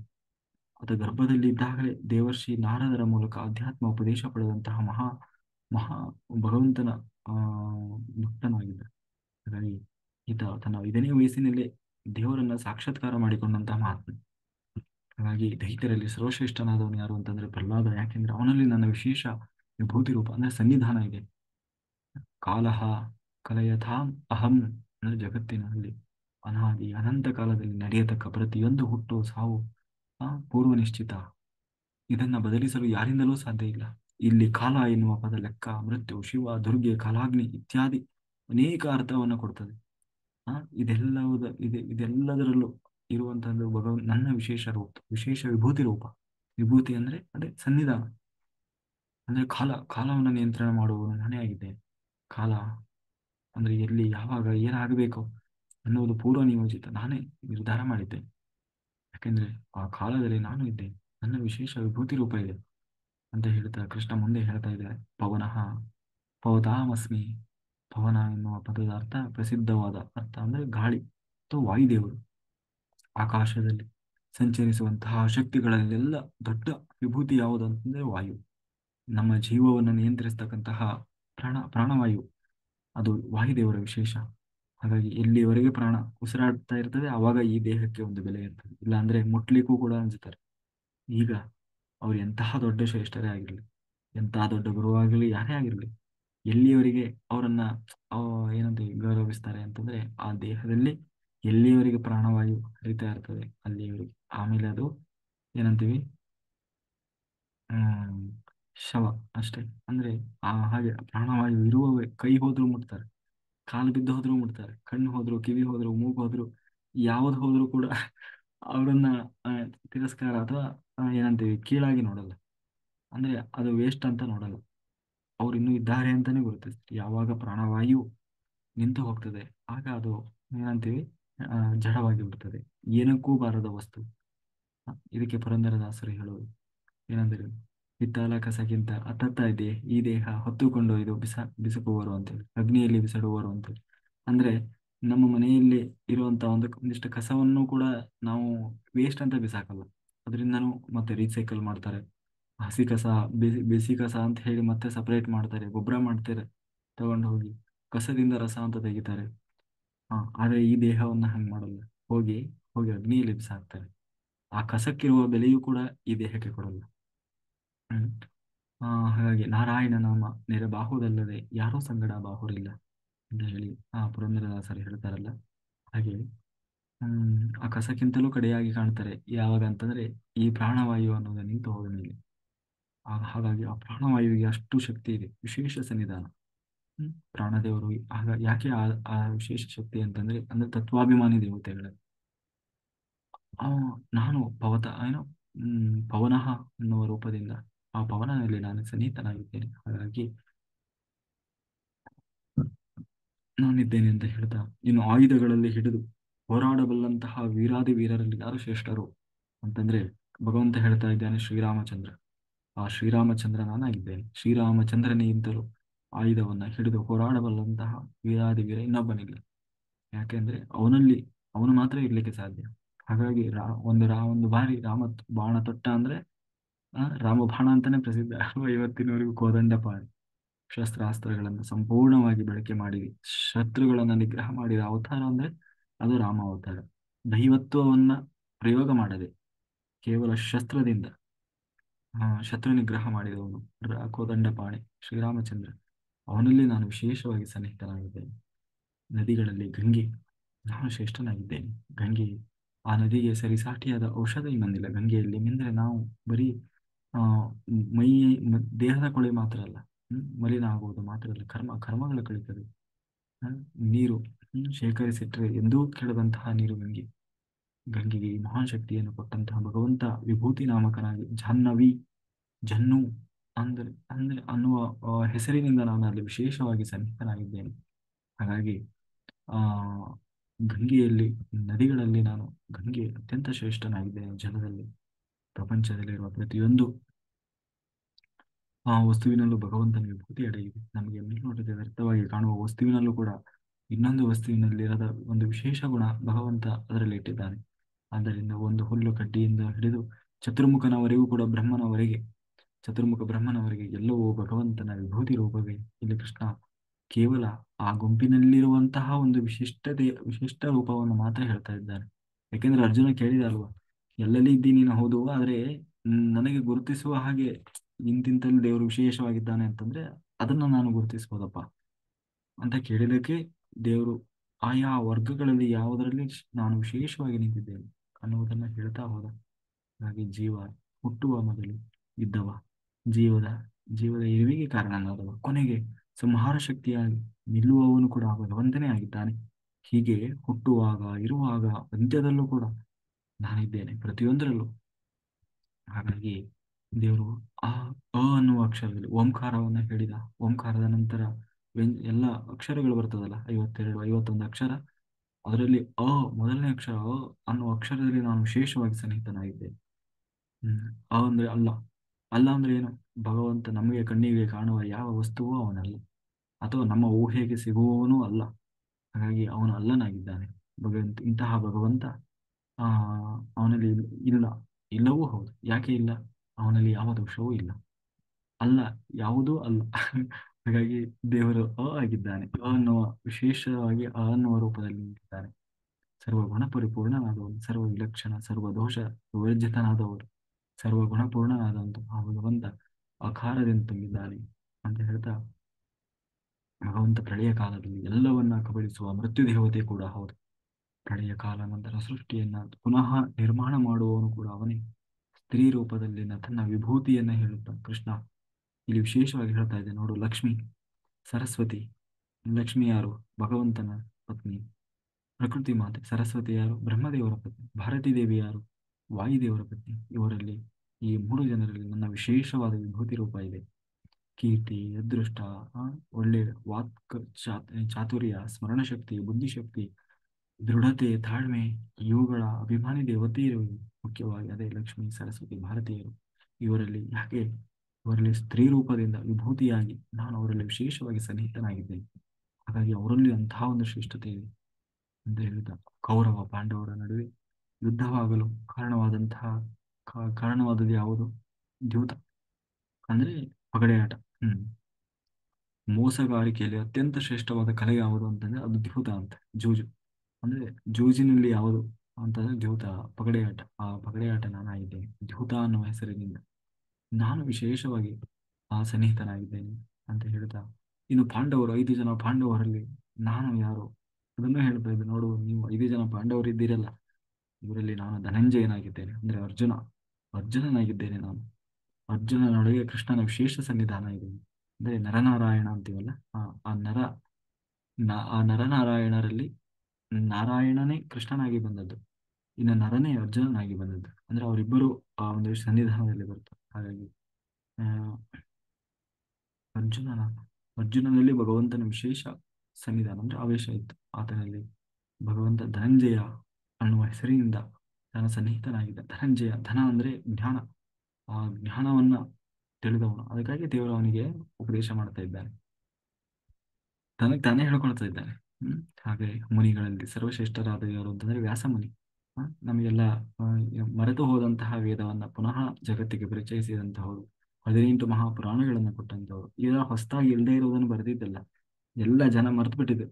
ಎಲ್ಲ ವ್ಯಭಿಚಾರಿಗಳಾಗಿ ಎಲ್ಲ ಅಜ್ಞಾನದ ದಾರಿ ತೊಳೆದು ಎಲ್ಲ ಮರೆತು ಬಿಟ್ಟಿದ್ರು. ಅದನ್ನು ಪುನಃ ಬರೆದು ಲೋಕಕ್ಕೆ ಪುನಃ ಪರಿಚಯಿಸಿದವರು ವೇದವ್ಯಾಸರು. ಆ ವೇದವ್ಯಾಸರಲ್ಲಿ ನಾನು ವಿಶೇಷವಾಗಿ ಅದು ನನ್ನದೇ ಅವತಾರ ಅದು. ಹಾಗಾಗಿ ಅವರಲ್ಲಿ ನಾನು ಶ್ರೇಷ್ಠನಾಗಿದ್ದೇನೆ. ಹಾಗಾಗಿ ದುಷ್ಟರ ದಮನ ಮಾಡುವ ದಮನ ಶಕ್ತಿ ನಾನು. ಈ ದಮನ ಶಕ್ತಿಯಾಗಿ ವೀರರಲ್ಲಿ ಭಗವಂತ ಕೂತಿದ್ದಾನೆ. ವೀರಾದಿ ವೀರರಲ್ಲಿ ಯಾರನ್ನಾದರೂ ನಿಗ್ರಹ ಮಾಡುವ ಶಕ್ತಿ ಇದೆ ಅಂತಂದ್ರೆ ಅದು ಭಗವಂತ ಅವರಲ್ಲಿ ವಿಶೇಷವಾಗಿ ದಮನ ಶಕ್ತಿಯಾಗಿ ನಿಂತಿದ್ದಾನೆ. ದಂಡ ಅಂದ್ರೆ ಶಿಕ್ಷೆ. ಹೀಗೆ ಎಲ್ಲಿ ದಂಡಿಸುವುದು ಅಂದ್ರೆ ಯಾರ್ಯಾರನ್ನೂ ಅಲ್ಲ, ಅಯೋಗ್ಯರನ್ನ ದುಷ್ಟರನ್ನ ದಂಡಿಸುವ ಶಕ್ತಿ ಒಬ್ಬರಲ್ಲಿ ದೇವರು ಕೊಟ್ಟಿದ್ದಾನೆ ಅಂತಂದ್ರೆ ಆ ದಂಡಿಸುವ ಆ ದಮನ ಶಕ್ತಿ ನಾನಾಗಿದ್ದೇನೆ. ವಿಶೇಷವಾಗಿ ನಾನು ಅವನಲ್ಲಿ ಸನ್ನಿಹಿತನಾಗಿದ್ದೇನೆ ಅಂತ ಹೇಳ್ತಾ ದೇವರು ಹೇಳ್ತಾ ಇದ್ದಾನೆ. ಜಗತ್ತಿನಲ್ಲಿರುವ ಸಮಸ್ತ ವಸ್ತು ಅಂದ್ರೆ ಜಡ ಮತ್ತು ಚೇತನ ಚರಾಚರ ಜೀವರಾಶಿಗಳಲ್ಲಿ ರೇಣು ತೃಣ ಕಾಷ್ಟಗಳಲ್ಲಿ ನಾನು ತುಂಬಿದ್ದೇನೆ. ಹೀಗೆ ಭಗವಂತ ಸಮಸ್ತ ಸೃಷ್ಟಿಗೂ ಬೀಜ ಪುರುಷನಾಗಿದ್ದಾನೆ. ಕಣ್ಣಿಗೆ ಕಾಣದ ಜೀವಕ್ಕೆ ಕಣ್ಣಿಗೆ ಕಾಣುವ ಶರೀರ ಕೊಡುವವನು ಆತ. ಗಂಡಿನ ರೇತಸ್ಸಿನಲ್ಲಿದ್ದು ಜೀವವನ್ನ ರೇತಸ್ಸಿನ ಮುಖೇನ ಹೆಣ್ಣಿನ ದೇಹದೊಳಗೆ ಸೇರಿ ಅಲ್ಲಿ ಜೀವಕ್ಕೆ ಒಂದು ರೂಪವನ್ನು ಕೊಟ್ಟು ಬೆಳಗಿಸುವ ಭಗವಂತ. ಹೀಗೆ ಈ ಪ್ರಪಂಚದಲ್ಲಿರುವ ಚೇತನಾಚೇತನ ಚರಾಚರಾತ್ಮಕ ಎಲ್ಲವನ್ನ ಹುಟ್ಟಿಸುವವನು ಭಗವಂತ. ಈ ಪ್ರಪಂಚದಲ್ಲಿ ನನ್ನನ್ನು ತೊರೆದು ಸ್ವತಂತ್ರವಾಗಿ ಯಾವ ವಸ್ತುವೂ ಇಲ್ಲ. ಅದು ಜಡ ಇರ್ಬೋದು ಅಥವಾ ಚೈತನ್ಯ ಇರುವ ವಸ್ತುವೇ ಇರ್ಬೋದು. ಯಾವುದೋ ನನ್ನನ್ನು ಬಿಟ್ಟು ಅಂದ್ರೆ ನನ್ನ ಒಂದು ಚೈತನ್ಯವಿಲ್ಲದೆ, ನನ್ನ ಅನುಗ್ರಹ ಇಲ್ಲದೆ ಈ ಪ್ರಪಂಚದಲ್ಲಿ ಯಾವ ವಸ್ತುವು ಇಲ್ಲ ಅಂತ ಹಾಗಾಗಿ ನನ್ನೆಲ್ಲದೇ ಇರುವ ಜಾಗ ಇಲ್ಲಪ್ಪ ಅಂತ ಹೇಳ್ತಾ ಇದ್ದಾನೆ ನೋಡು. ನನ್ನ ವಿಭೂತಿ ಇರುವ ಪ್ರಪಂಚದಲ್ಲಿರುವ ಪ್ರತಿಯೊಂದು ವಸ್ತುವಿನಲ್ಲೂ ಇದೆ. ಇದನ್ನ ಹೇಳಿ ಕೊನೆಗೆ ಹೇಳ್ತಾ ಇದ್ದೇನೆ, ಲೋಕ ವಿಲಕ್ಷಣವಾದ ಭಗವಂತನ ಈ ವಿಭೂತಿಗೆ ಕೊನೆ ಎನ್ನುವುದು ಇಲ್ಲ. ಅದನ್ನ ಹೇಳಿ ಮುಗಿಸ್ಲಿಕ್ಕೆ ಸಾಧ್ಯ ಇಲ್ಲ. ಹಾಗಾಗಿ ನಮಗೆ ನಮ್ಮ ಒಂದು ದೃಷ್ಟಿಗೆ ಗೊತ್ತಾಗುವ ರೂಪದಲ್ಲಿ ಮೇಲ್ನೋಟಕ್ಕೆ ಇಷ್ಟಾದ್ರೂ ತಿಳ್ಕೊಳ್ಳಿ ಅನ್ನೋ ದೃಷ್ಟಿಯಿಂದ ಕೃಷ್ಣ ಅತ್ಯಂತ ಮುಖ್ಯವಾದಂತಹ ನಮ್ಮ ಉಪಾಸನೆಗೆ ಅನುಕೂಲ ಆಗುವ ಹಾಗೆ, ನಮ್ಮ ತಿಳುವಳಿಕೆಗೆ ಅನುಕೂಲ ಆಗುವ ಹಾಗೆ ತನ್ನ ವಿಭೂತಿ ರೂಪವನ್ನು ಇಲ್ಲಿ ಹೇಳಿದ್ದಾನೆ. ಹೊರದು ಅಷ್ಟೇ ದೇವರಲ್ಲ. ಹಾಗಾಗಿ ಈ ಪ್ರಪಂಚದಲ್ಲಿ ವ್ಯಾಪಿಸಿರುವ ಭಗವಂತ ಕೇವಲ ಭಗವಂತನ ಕೇವಲ ಕಾಲು ಭಾಗವಷ್ಟೇ. ಅಮೃತಮಯವಾದ ಮುಕ್ಕಾಲು ಭಾಗ ದಿವ್ಯಲೋಕ ಅಂದ್ರೆ ಮುಕ್ತ ಲೋಕ, ಅಲ್ಲೇ ನೆಲೆಸಿದೆ. ಜಗತ್ತಿನ ಸಮಸ್ತ ವಸ್ತುವಿನ ಒಳಗೂ ಹೊರಗೂ ತುಂಬಿ ನಾನು ವಿಶ್ವರೂಪನಾಗಿದ್ದೇನೆ. ಯೂನಿವರ್ಸ್. ನಾವು ಎಲ್ಲವನ್ನು ವಿಶ್ವಕ್ಕೆ ಕೃತಜ್ಞತೆಗಳು ಅಂತ ಹೇಳ್ತೀವಿ. ಯೂನಿವರ್ಸ್ ಕೊಡ್ತದೆ ನಮಗೆಲ್ಲ. ಯೂನಿವರ್ಸ್ ವಿಷ್ಣು ಸಹಸ್ರನಾಮದಲ್ಲಿ ಮೊದಲನೇ ಹೆಸರೇ ವಿಶ್ವಂ ಅಂತ. ಆ ಆ ಯೂನಿವರ್ಸ್ ವಿಶ್ವ ನಾನೇ ಆಗಿದ್ದೇನೆ ಅಂತ ಹೇಳಿ ಕೃಷ್ಣ ಈ ಈ 10ನೇ ಅಧ್ಯಾಯದ ವಿಭೂತಿ ರೂಪವನ್ನ ಪರಿಸಮಾಪ್ತಿ ಮಾಡ್ತಾ ಇದ್ದಾನೆ. ಕಾಯೇನ ವಾಚ ಮನಸೇಂದ್ರಿಯ ಇರುವ ಬುದ್ಧಾತ್ಮನ ವಾ ಪ್ರಕೃತಿ ಸ್ವಭಾವ ಕರೋಮಿ ಯದ್ಯತ್ ಸಕಲಂ ಪರಸ್ಮೈ ನಾರಾಯಣಾಯತಿ ಸಮರ್ಪಯಾಮಿ. ನನ್ನೊಳಗೆ ಹರಿವಾಯು ಗುರುಗಳು ನಿಂತು ಏನು ಹೇಳಿಸಿದರು ಅಷ್ಟು ಹೇಳುವ ಒಂದು ಪ್ರಾಮಾಣಿಕ ಪ್ರಯತ್ನ ಮಾಡಿದ್ದೇನೆ. ಬಂದ ಸುಜ್ಞಾನವೆಲ್ಲವೂ ಭಗವಂತನದ್ದು, ಲೋಪದೋಷವೆಲ್ಲವೂ ನನ್ನದು ಅಂತ ಹೇಳ್ತಾ ಇಲ್ಲಿಯವರೆಗೆ ಅತ್ಯಂತ ಶ್ರದ್ಧಾಭಕ್ತಿಯಿಂದ ಜೂಮಲ್ಲಿ ಯೂಟ್ಯೂಬ್ನಲ್ಲಿ ವೀಕ್ಷಿಸಿದಂತಹ ಎಲ್ಲ ಧ್ಯಾನಯೋಗಿ ಬಂಧುಗಳಿಗೆ ಯಾಕೋ ಜೂಮ್ಗಿಂತ ಯೂಟ್ಯೂಬಲ್ಲೇ ಜಾಸ್ತಿ ಆಗ್ತಾ ಇದಾರಲ್ಲ. 30 ಮಾಸ್ಟರ್ಸ್ 30 ಮಾಸ್ಟರ್ಸ್ ಯೂಟ್ಯೂಬಲ್ಲೇ ಇದ್ದಾರೆ. ಆದಷ್ಟು ಎಲ್ಲ ಒಂದೇ ಕಡೆ ಜೂಮಲ್ಲಿ ಜಾಯ್ನ್ ಆಗ್ರಿ ಆಯ್ತಾ. ಒಂದು ಮೋಟಿವೇಶನ್ ಇರ್ತದೆ ಎಲ್ಲರಿಗೂ. ಆ ಆಮೇಲೆ ಮೋಟಿವೇಶನ್ ಇರ್ತದೆ. ಇಲ್ಲಾಂದ್ರೆ ಇಲ್ಲಿದ್ದವರಿಗೆ ಅಲ್ಲೇ ಗೊತ್ತಾಗಲ್ಲ, ಅಲ್ಲಿದ್ದವರಿಗೆ ಇಲ್ಲಿ ಗೊತ್ತಾಗಲ್ಲ. ಓಕೆ, ಇಲ್ಲಿ ಕನೆಕ್ಟ್ ಆಗ್ತಾ ಇಲ್ಲ ಅನ್ನೋರು ಮಾತ್ರ ಯೂಟ್ಯೂಬಲ್ಲಿ ಜಾಯ್ನ್ ಆಗಿ. ಯೂಟ್ಯೂಬಲ್ಲಿ ಅದಕ್ಕೆ ಯೂಟ್ಯೂಬಲ್ಲಿ ಬಿಟ್ಟಿದ್ದು ಯಾಕೆಂದ್ರೆ ಬಹಳ ಜನರಿಗೆ ಕನೆಕ್ಟ್ ಆಗ್ತಾ ಇಲ್ಲ ಜೂಮಲ್ಲಿ. ಹಾಗಾಗಿ ಓಕೆ, ನೆಟ್ವರ್ಕ್ ಇಲ್ಲದೆ ಇರೋರಿಗೆ ಅದು ದೊಡ್ಡ ಸಮಸ್ಯೆ. ಅಂದರೆ ಹಳ್ಳಿಯಲ್ಲಿರೋರು, ನೆಟ್ವರ್ಕ್ ಸಮಸ್ಯೆ ಇರೋರು, ಆ ಕಾರಣದಿಂದ ಏನು ಮಾಡ್ತಾ ಇದ್ದೀವಿ,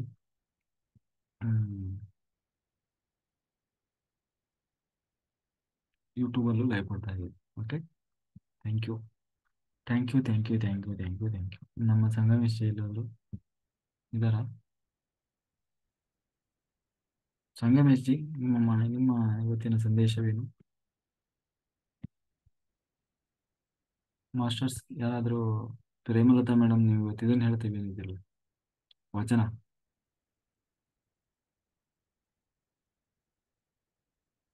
ಓಕೆ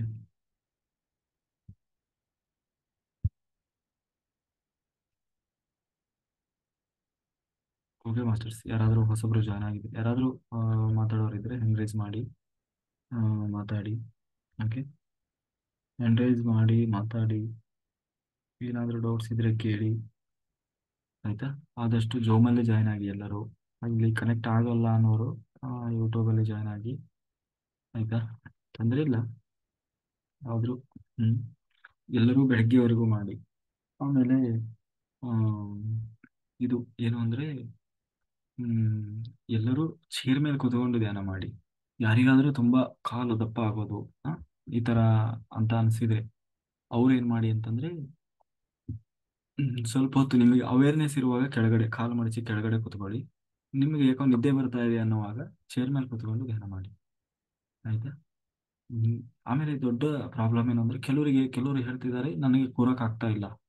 ಯಾಕೆ ಕೂರಕ್ ಆಗ್ತಾ ಇಲ್ಲ? ನಿದ್ದೆ ಬರ್ತಾ ಇದೆ. ನಿದ್ದೆ ಬರ್ತಾ ಇದೆ, ಮತ್ತೆ ನಿದ್ದೆ ಬರ್ತದೆ ರಾತ್ರಿ ರಾತ್ರಿ ಇರೋದೇ ನಿದ್ದೆ ಬರಕ್ಕಾಗಿ. ಅವಾಗ ಏನ್ ಮಾಡ್ಬೇಕಂದ್ರೆ ಅದಕ್ಕೆ ಟ್ರಿಕ್ಸ್ ಇದೆ. ನಿದ್ದೆ ಬಂದ್ರೆ ತಡಿಬಾರ್ದು, ನಿದ್ದೆ ಬಂದ್ರೆ ಕಂಟ್ರೋಲ್ ಮಾಡುವ ಪ್ರಯತ್ನ ಮಾಡಬಾರ್ದು. ಒಂದು ಎರಡನೇದು, ನಿದ್ದೆ ಬಂದ್ರೆ ಚೇರ್ ಬಿಟ್ಟು ಎದ್ದು ಹೋಗಿ ಮಲ್ಕೊಳ್ಬಾರ್ದು ಆಯ್ತಾ. ಮತ್ತೆ ಇನ್ನೇನ್ ಮಾಡ್ಬೇಕು ಅಂದ್ರೆ ಧ್ಯಾನ ಸ್ಥಿತಿಯಲ್ಲಿಯೇ ಕುಳಿತುಕೊಂಡು ನಿದ್ರೆಗೆ ಜಾರಬೇಕು. ಧ್ಯಾನ ಸ್ಥಿತಿಯಲ್ಲಿ ನಿದ್ರೆಗೆ ಜಾರಬೇಕು ಆಯ್ತಾ. ಧ್ಯಾನ ಸ್ಥಿತಿಯಲ್ಲಿ ಅಂದ್ರೆ ಧ್ಯಾನ ಮಾಡ್ತಾ ಮಾಡ್ತಾ ಚೇರ್ ಮೇಲೆ ಕುತ್ಕೊಂಡು ಧ್ಯಾನ ಮಾಡ್ತಾ ಇರ್ತೀರಲ್ಲ, ಹಾಗೆ ನಿದ್ರೆಗೆ ಜಾರಬೇಕು. ಅದನ್ನ ಯೋಗ ನಿದ್ರೆ. ಅಂದ್ರೆ ನಮಗೆ ಪ್ರಜ್ಞೆ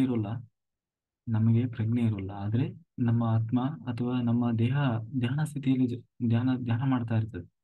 ಧ್ಯಾನ ಸ್ಥಿತಿಯಲ್ಲಿ ಮುಂದುವರಿತಾ ಇರ್ತದೆ. ಹಾಗಾಗಿ ಅದನ್ನು ಪ್ರಾಕ್ಟೀಸ್ ಮಾಡಿ. ನಿದ್ದೆ ಬಂತು ಅಂತ ಮಲಗಬಾರ್ದು. ನಿದ್ದೆ ಬಂತು ಅಂತ ಹೋಗಿ ಎದ್ದು ಹೋಗಿ ಮಲಗಬಾರ್ದು. ಆಮೇಲೆ ನಿದ್ದೆ ಬಂತು ಅಂತ ಕಂಟ್ರೋಲ್ ಮಾಡ್ಲಿಕ್ಕೂ ಟ್ರೈ ಮಾಡಬಾರ್ದು ಆಯ್ತಾ. ಯೋಗ ನಿದ್ರೆ ಪ್ರಾಕ್ಟೀಸ್ ಮಾಡಬೇಕು. ಬೆಳಿಗ್ಗೆವರೆಗೂ ಕೂರೋದು ಮುಖ್ಯ.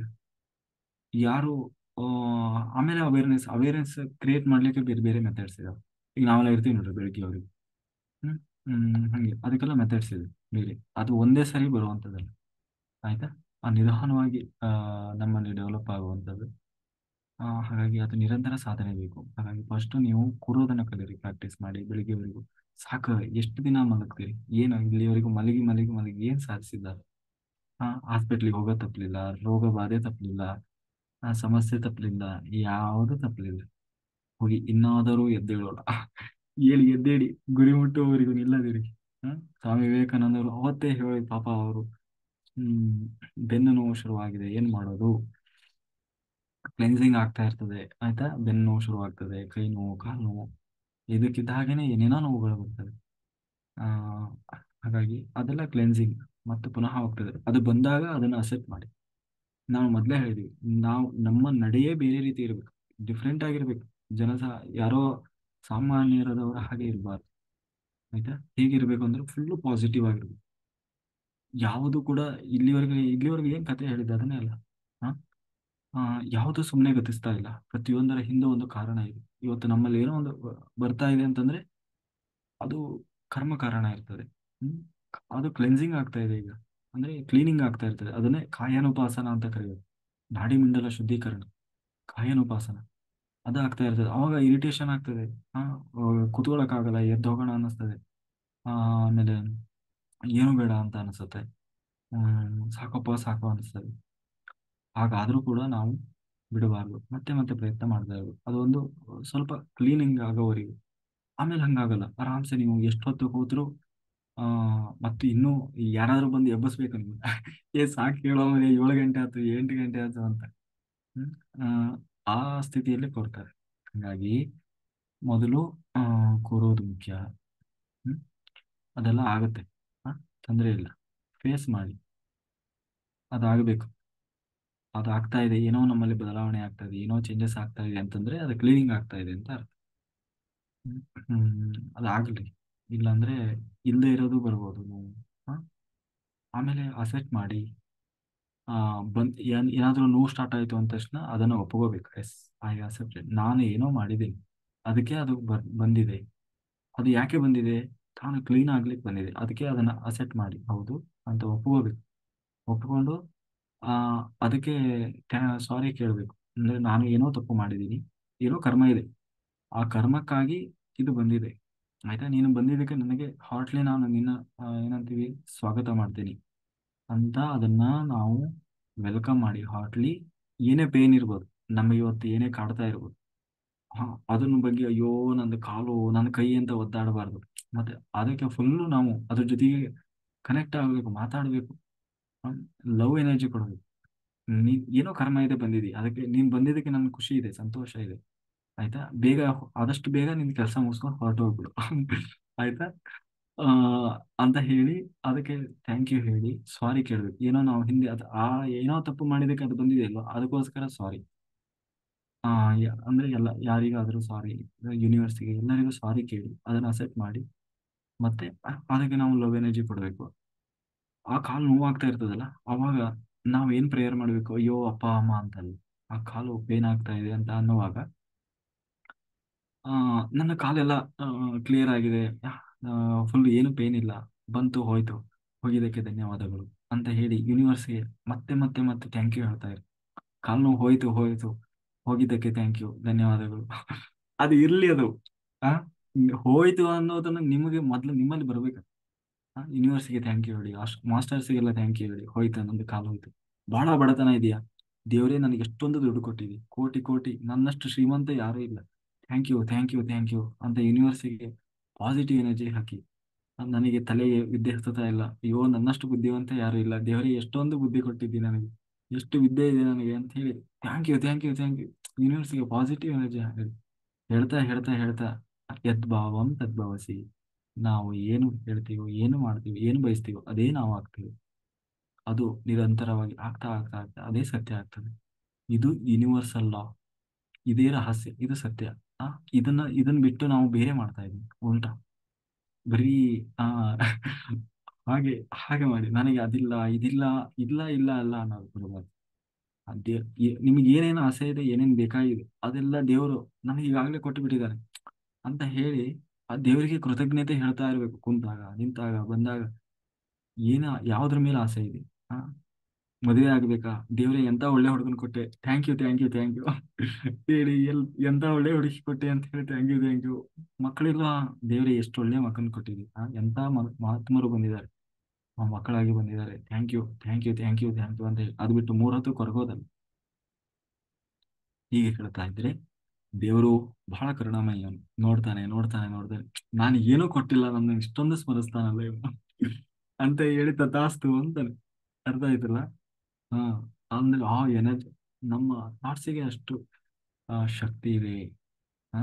ಅದನ್ನ, ಇದು ಸುಮ್ಮನೆ ಹೇಳ್ತಾ ಇರೋದಲ್ಲ, ಇದು ಲಾ ಆಫ್ ಅಟ್ರಾಕ್ಷನ್. ಆಯ್ತಾ? ಇದು ಎಲ್ಲರಿಗೂ ವರ್ಕ್ ಆಗ್ತದೆ. ಇದು ಯೂನಿವರ್ಸಲ್ ಲಾ. ಅದಕ್ಕೆ ದೇವರು ಹೇಳಿದ್ದಾನೆ, ಯದ್ಭಾವಂ ತದ್ಭವಸಿ. ಯಾರು ಹೆಂಗೆ ಬಯಸ್ತಾರೆ, ಹೇಗೆ ಹೇಗೆ ಬದುಕ್ತಾರೆ, ಹಾಗೆಯೇ ಅವರ ಜೀವನ ಇರ್ತದೆ. ಇರ್ಬೋದು ಕರ್ಮ ಆಳ್ತಾ ಇದೆ, ಆದ್ರೆ ಕರ್ಮವೇ ಎಲ್ಲವೂ ಅಲ್ಲ. ಕರ್ಮ ಕಳೆದ ಮೇಲೆ ನೆಕ್ಸ್ಟ್ ಇನ್ನೊಂದು ಲೈಫ್ ಇದೆ. ಅದು ಹೇಗೆ ಅಂತಂದ್ರೆ ನಮ್ಮ ಆಲೋಚನೆಯ ಮೇಲೆ ನಿರ್ಧಾರವಾಗಿರ್ತದೆ. ಆಯ್ತಾ? ಯಾಕೆಂದ್ರೆ ನಾವು ಯಾರೂ ಅಲ್ಲ, ಆ ಭಗವಂತನ ಅಂಶ ನಾವು. ಹಾಗಿರುವಾಗ ಆ ದೇವರ ಶಕ್ತಿ ನಮ್ಮಲ್ಲೂ ಏನಾದ್ರು ಇರ್ಲೇಬೇಕಲ್ಲ, ಅದ್ಭುತ ಅನ್ನೋದು. ಹ್ಮ್. ಅದ್ಭುತವನ್ನು ನಾವು ಸೃಷ್ಟಿಸುವವರಾಗಬೇಕು. ಓಕೆ. ಹಾ. ಅದೇ ಬಿಟ್ಟು ನಾವು ಮೂರ್ ಹೊತ್ತು ಇದ್ ಮಾಡೋದಲ್ಲ. ಈಗ ಶಶಿಕಲಾ ಮಾಸ್ಟರ್ ಮಾತಾಡಿ, ಆಮೇಲೆ ಬೇಗ ನಾವು ತಾಮ್ರದ ಲೋಟದಲ್ಲಿ ನೀರು ರೆಡಿ ಮಾಡ್ಕೊಳ್ರಿ, ಎಲ್ಲರೂ ದೀಪ ಹಚ್ಕೊಳ್ರಿ, ಓಪನ್ ಮೆಡಿಟೇಷನ್ ಸ್ಟಾರ್ಟ್ ಮಾಡೋಣ. ನೀರು ರೆಡಿ ಮಾಡ್ಕೊಳ್ರಿ. ಹ್ಮ್. ಎಸ್ ನಮಸ್ತೆ. ಮಾಸ್ಟರ್. ಎಸ್. ನಮಸ್ತೆ ಸರ್. ನಮಸ್ತೆ ಸರ್. ಚೆನ್ನಾಗಿ ನಡೆದಿದ್ರಿ ಸರ್. 10ನೇ ಅಧ್ಯಾಯ ತುಂಬಾ ಚೆನ್ನಾಗಿತ್ತು ಸರ್. ಎಷ್ಟು ಸಂತೋಷ ಆಯ್ತು ಸರ್ ಕೇಳ್ಕೊಂಡು. ಆದ್ರೆ ಸರ್ ಇದು ಕರೆಂಟ್ ಹೋಗಿದ್ರಿ ನಮ್ಮಲ್ಲಿ. ಆದ್ರ ಆಗ ಬಸವಣ್ಣವ್ರ ವಚನ ಒಂದ್ ಹೇಳ್ತೀನಿ ನೋಡ್ರಿ ಸರ್.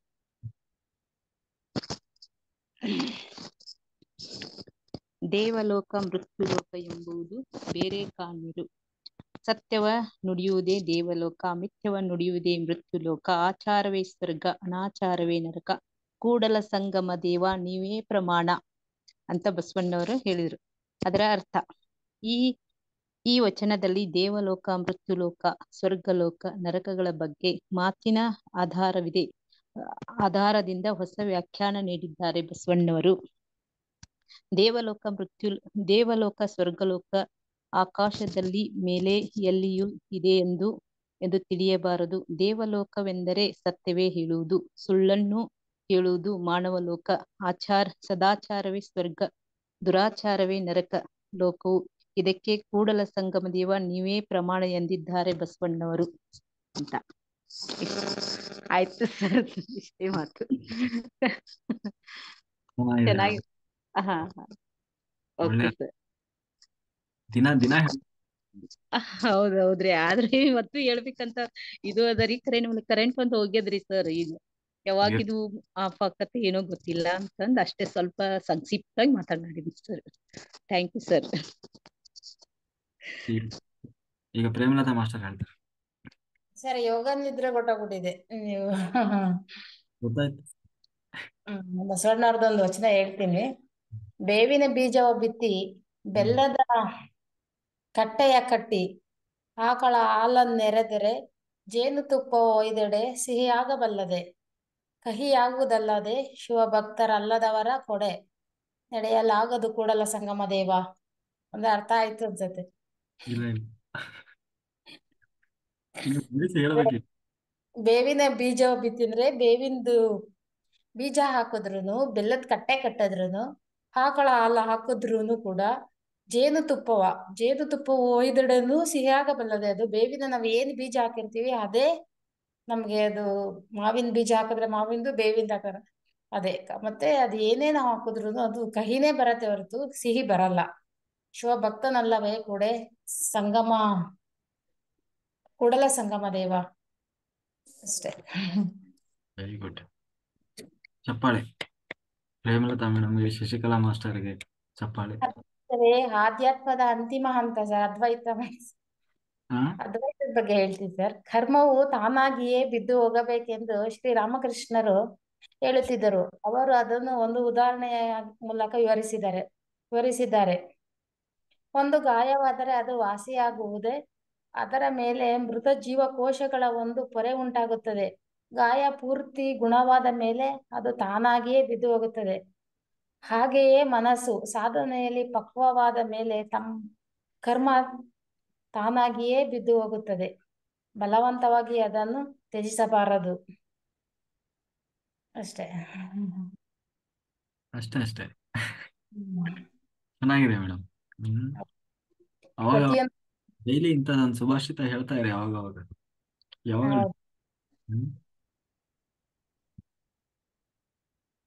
ಪಾಪಿ ಅದನ್ನ ಪ್ರಾಯಶ್ಚಿತ್ತಕ್ಕಲ್ಲದೆ ಸತ್ಪ್ರಾರ್ಥಕ್ಕೆ ಸಲ್ಲದಯ್ಯ.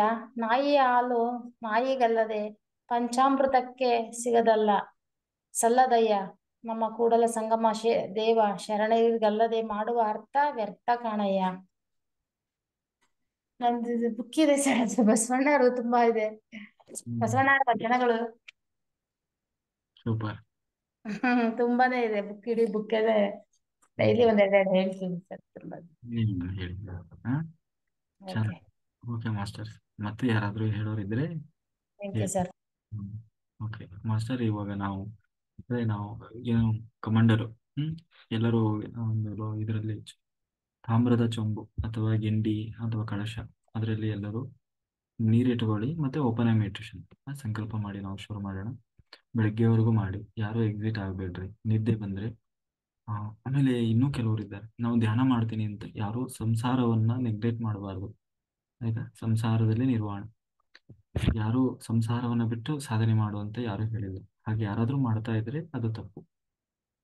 ಸಂಸಾರಿಗಳಾಗಿದ್ದು ಸಂಸಾರದಲ್ಲಿ ನಿಭಾಯಿಸುವ ಎಲ್ಲಾ ಧರ್ಮಗಳನ್ನು ಕೂಡ ನಿಭಾಯಿಸ್ತಾ ಆಮೇಲೆ ಕೆಲವರು ಯಾರೋ ಇದ್ ಮಾಡ್ತಾ ಇದ್ರು, ಏನಂದ್ರೆ ಏನಂತೀವಿ, ಗಂಡು ಏನು ಸಂಸಾರ ಮಾಡುವಾಗ ಅದರಿಂದ ತಪೋಶಕ್ತಿ ಕಡಿಮೆ ಆಗ್ತದೆ ಅಂತ ಖಂಡಿತ ಇಲ್ಲ. ಎಲ್ಲೂ ಅದರ ಬಗ್ಗೆ ಉಲ್ಲೇಖ ಇಲ್ಲ. ಅದನ್ನ ಪತ್ರಿಜಿಯವರು ಕೂಡ ಸ್ಪಷ್ಟವಾಗಿ ಹೇಳಿದ್ದಾರೆ. ಗಂಡು ಹೆಣ್ಣಿನ ಸಂಪರ್ಕದಿಂದ ನಮ್ಮ ತಪೋಶಕ್ತಿ ಕಡಿಮೆ ಆಗೋಲ್ಲ. ಹಾಗೇನಾದ್ರೂ ಆಗೋದಾಗಿದ್ರೆ ಋಷಿಮುನಿಗಳು ಯಾರೂ ಮದುವೆ ಆಗ್ತಾ ಇರಲಿಲ್ಲ. ಪ್ರತಿಯೊಬ್ಬ ಋಷಿಮುನಿಯೂ ಕೂಡ ಮದುವೆ ಆಗಿದ್ದಾರೆ. ಸಪ್ತರ್ಷಿಗಳಿಗೂ ಕೂಡ ಪತ್ನಿಯರಿದ್ದಾರೆ. ತ್ರಿಮೂರ್ತಿಗಳಿಗೂ ಕೂಡ ಪತ್ನಿಯರಿದ್ದಾರೆ. ಪ್ರತಿಯೊಬ್ಬ ಋಷಿಮುನಿಗಳಿಗೂ ಕೂಡ ಪತ್ನಿಯರಿದ್ದಾರೆ, ಅವರಿಗೂ ಮಕ್ಕಳಿದ್ದಾರೆ. ಆದರೆ ನಾವು ಅದನ್ನು ಎಲ್ಲವನ್ನೂ ಹಿತವಾಗಿ ಮಿತವಾಗಿ ಅವಶ್ಯಕತೆಗೆ ಅನುಗುಣವಾಗಿ ಬಳಸಬೇಕು.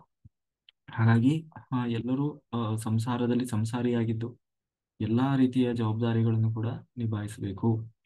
ಆಗ ಮಾತ್ರ ಅದು ನಿಜವಾದ ಸಾಧನೆ ಆಗ್ತದೆ. ಅದು ಬಿಟ್ಟು ನಾನು ಎಲ್ಲಾ ಬಿಟ್ಟು ಕುತ್ಕೊಂಡು 3 ಹೊತ್ತು ಧ್ಯಾನ ಮಾಡ್ತೀನಿ ಅಂದ್ರೆ ಅದು ಸಾಧನೆ ಅಲ್ಲ, ಆಯ್ತಾ? ಅದು ನಿಜವಾದ ಸಾಧನೆ ಅಲ್ಲ. ಎಲ್ಲದರೊಳಗೆ ಇದ್ದು ಯಾವುದಕ್ಕೂ ಅಂಟಿಕೊಳ್ಳದೆ, ಯಾವುದನ್ನೂ ತಿರಸ್ಕಾರ ಮಾಡದೆ, ಅದರಲ್ಲೂ ನಮಗೆ ಸಮಯ ಸಿಕ್ಕಾಗ ರಾತ್ರಿ ಅಂತ ನಿದ್ದೆ ಮಾಡ್ತಾರಲ್ಲ, ಅವಾಗೆಲ್ಲ ಏನ್ ಯಾರು ಸಂಸಾರದ ಜವಾಬ್ದಾರಿಗಳೇನಿರಲ್ಲ. ಆ ಸಮಯದಲ್ಲಿ ಧ್ಯಾನ ಮಾಡಿ. ಅದು ಬಿಟ್ಟು ನಾವು 3 ಹೊತ್ತು ಅದನ್ನೇ ಮಾಡ್ತೀನಿ, ಅದೆಲ್ಲ ಸಾಧನೆ ಅಲ್ಲ. ಅದಕ್ಕೆ ಇನ್ನೂ ಸಮಯ ಇದೆ. ಎಲ್ಲಾರು ಕೈ ಕೊಟ್ಟು ಬೀದಿ ಬಂದ್ರೆ ಆತರ ಯಾರಿಗೂ ಆಗೋದು ಬೇಡ. ಆತರ ಕೆಲವರು ಪರಿಸ್ಥಿತಿ ಇರ್ತದಲ್ಲ, ಅಂದ್ರೆ ಅವು ಎಲ್ಲಾ ಜವಾಬ್ದಾರಿಗಳು ಮುಗೀತು ಅಂದ ಕಾಲದಲ್ಲಿ ನೀವು ಸಂಪೂರ್ಣವಾಗಿ ಕೋರಬಹುದು. ಆದ್ರೆ ಎಲ್ಲಾ ಜವಾಬ್ದಾರಿ ಇರುವ ಸಮಯದಲ್ಲಿ ಹಾಗೆ ಮಾಡಬಾರದು, ಅದು ತಪ್ಪಾಗ್ತದೆ. ಅದು ನಿಜವಾದ ಸಾಧನೆ ಅಲ್ಲ. ಇಲ್ಲಿ ಸಂಸಾರದಲ್ಲಿ ನಿರ್ವಾಣ, ಕೊನೆಯವರೆಗೂ ಸಂಸಾರದಲ್ಲೇ ಇರಬೇಕು. ವೈರಾಗ್ಯ ಬಂತು ಅಂತ ಬಿಟ್ಟು ಹೋದ್ರೆ ಅವರು ಕಳ್ಳ. ಅವನು ನಿಜವಾದ ವೈರಾಗ್ಯ ಅಲ್ಲ ಅದು. ಯಾಕೆಂದ್ರೆ ಅಲ್ಲಿ ಹೋಗಿ ಕುತ್ಕೊಂಡು ಇಲ್ಲಿ ಯೋಚನೆ ಮಾಡ್ತಾ ಇದ್ರೆ ಅದು ವೈರಾಗ್ಯ ಅನಿಸಿಕೊಳ್ಳೋದು. ಎಲ್ಲ ಸಂಸಾರದಲ್ಲೇ ಇರಬೇಕು ಕೊನೆಯವರೆಗೂ. ಹಾಗಂತ ಅದರಲ್ಲೇ ತಲ್ಲೀನರಾಗಬಾರ್ದು. ಸಾಧನೆ ಆವಾಗ ಮಾತ್ರ ಅದು ಸಾಧನೆ ಆಗ್ತದೆ. Okay, very good.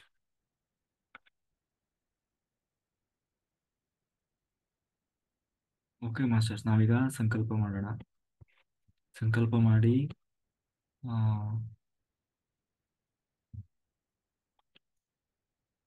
ಎಲ್ಲ ಇದನ್ನ ರೆಡಿ ಇಟ್ಕೊಳ್ರಿ, ದೀಪ ಹಚ್ಕೊಳ್ರಿ ಎಲ್ಲ. ಇವತ್ತು ಹುಣ್ಣಿಮೆ ಧ್ಯಾನ, ಚೆನ್ನಾಗಿ ಚಂದ್ರನ ದರ್ಶನ ಮಾಡಿ ಒಂದು ಸಾರಿ.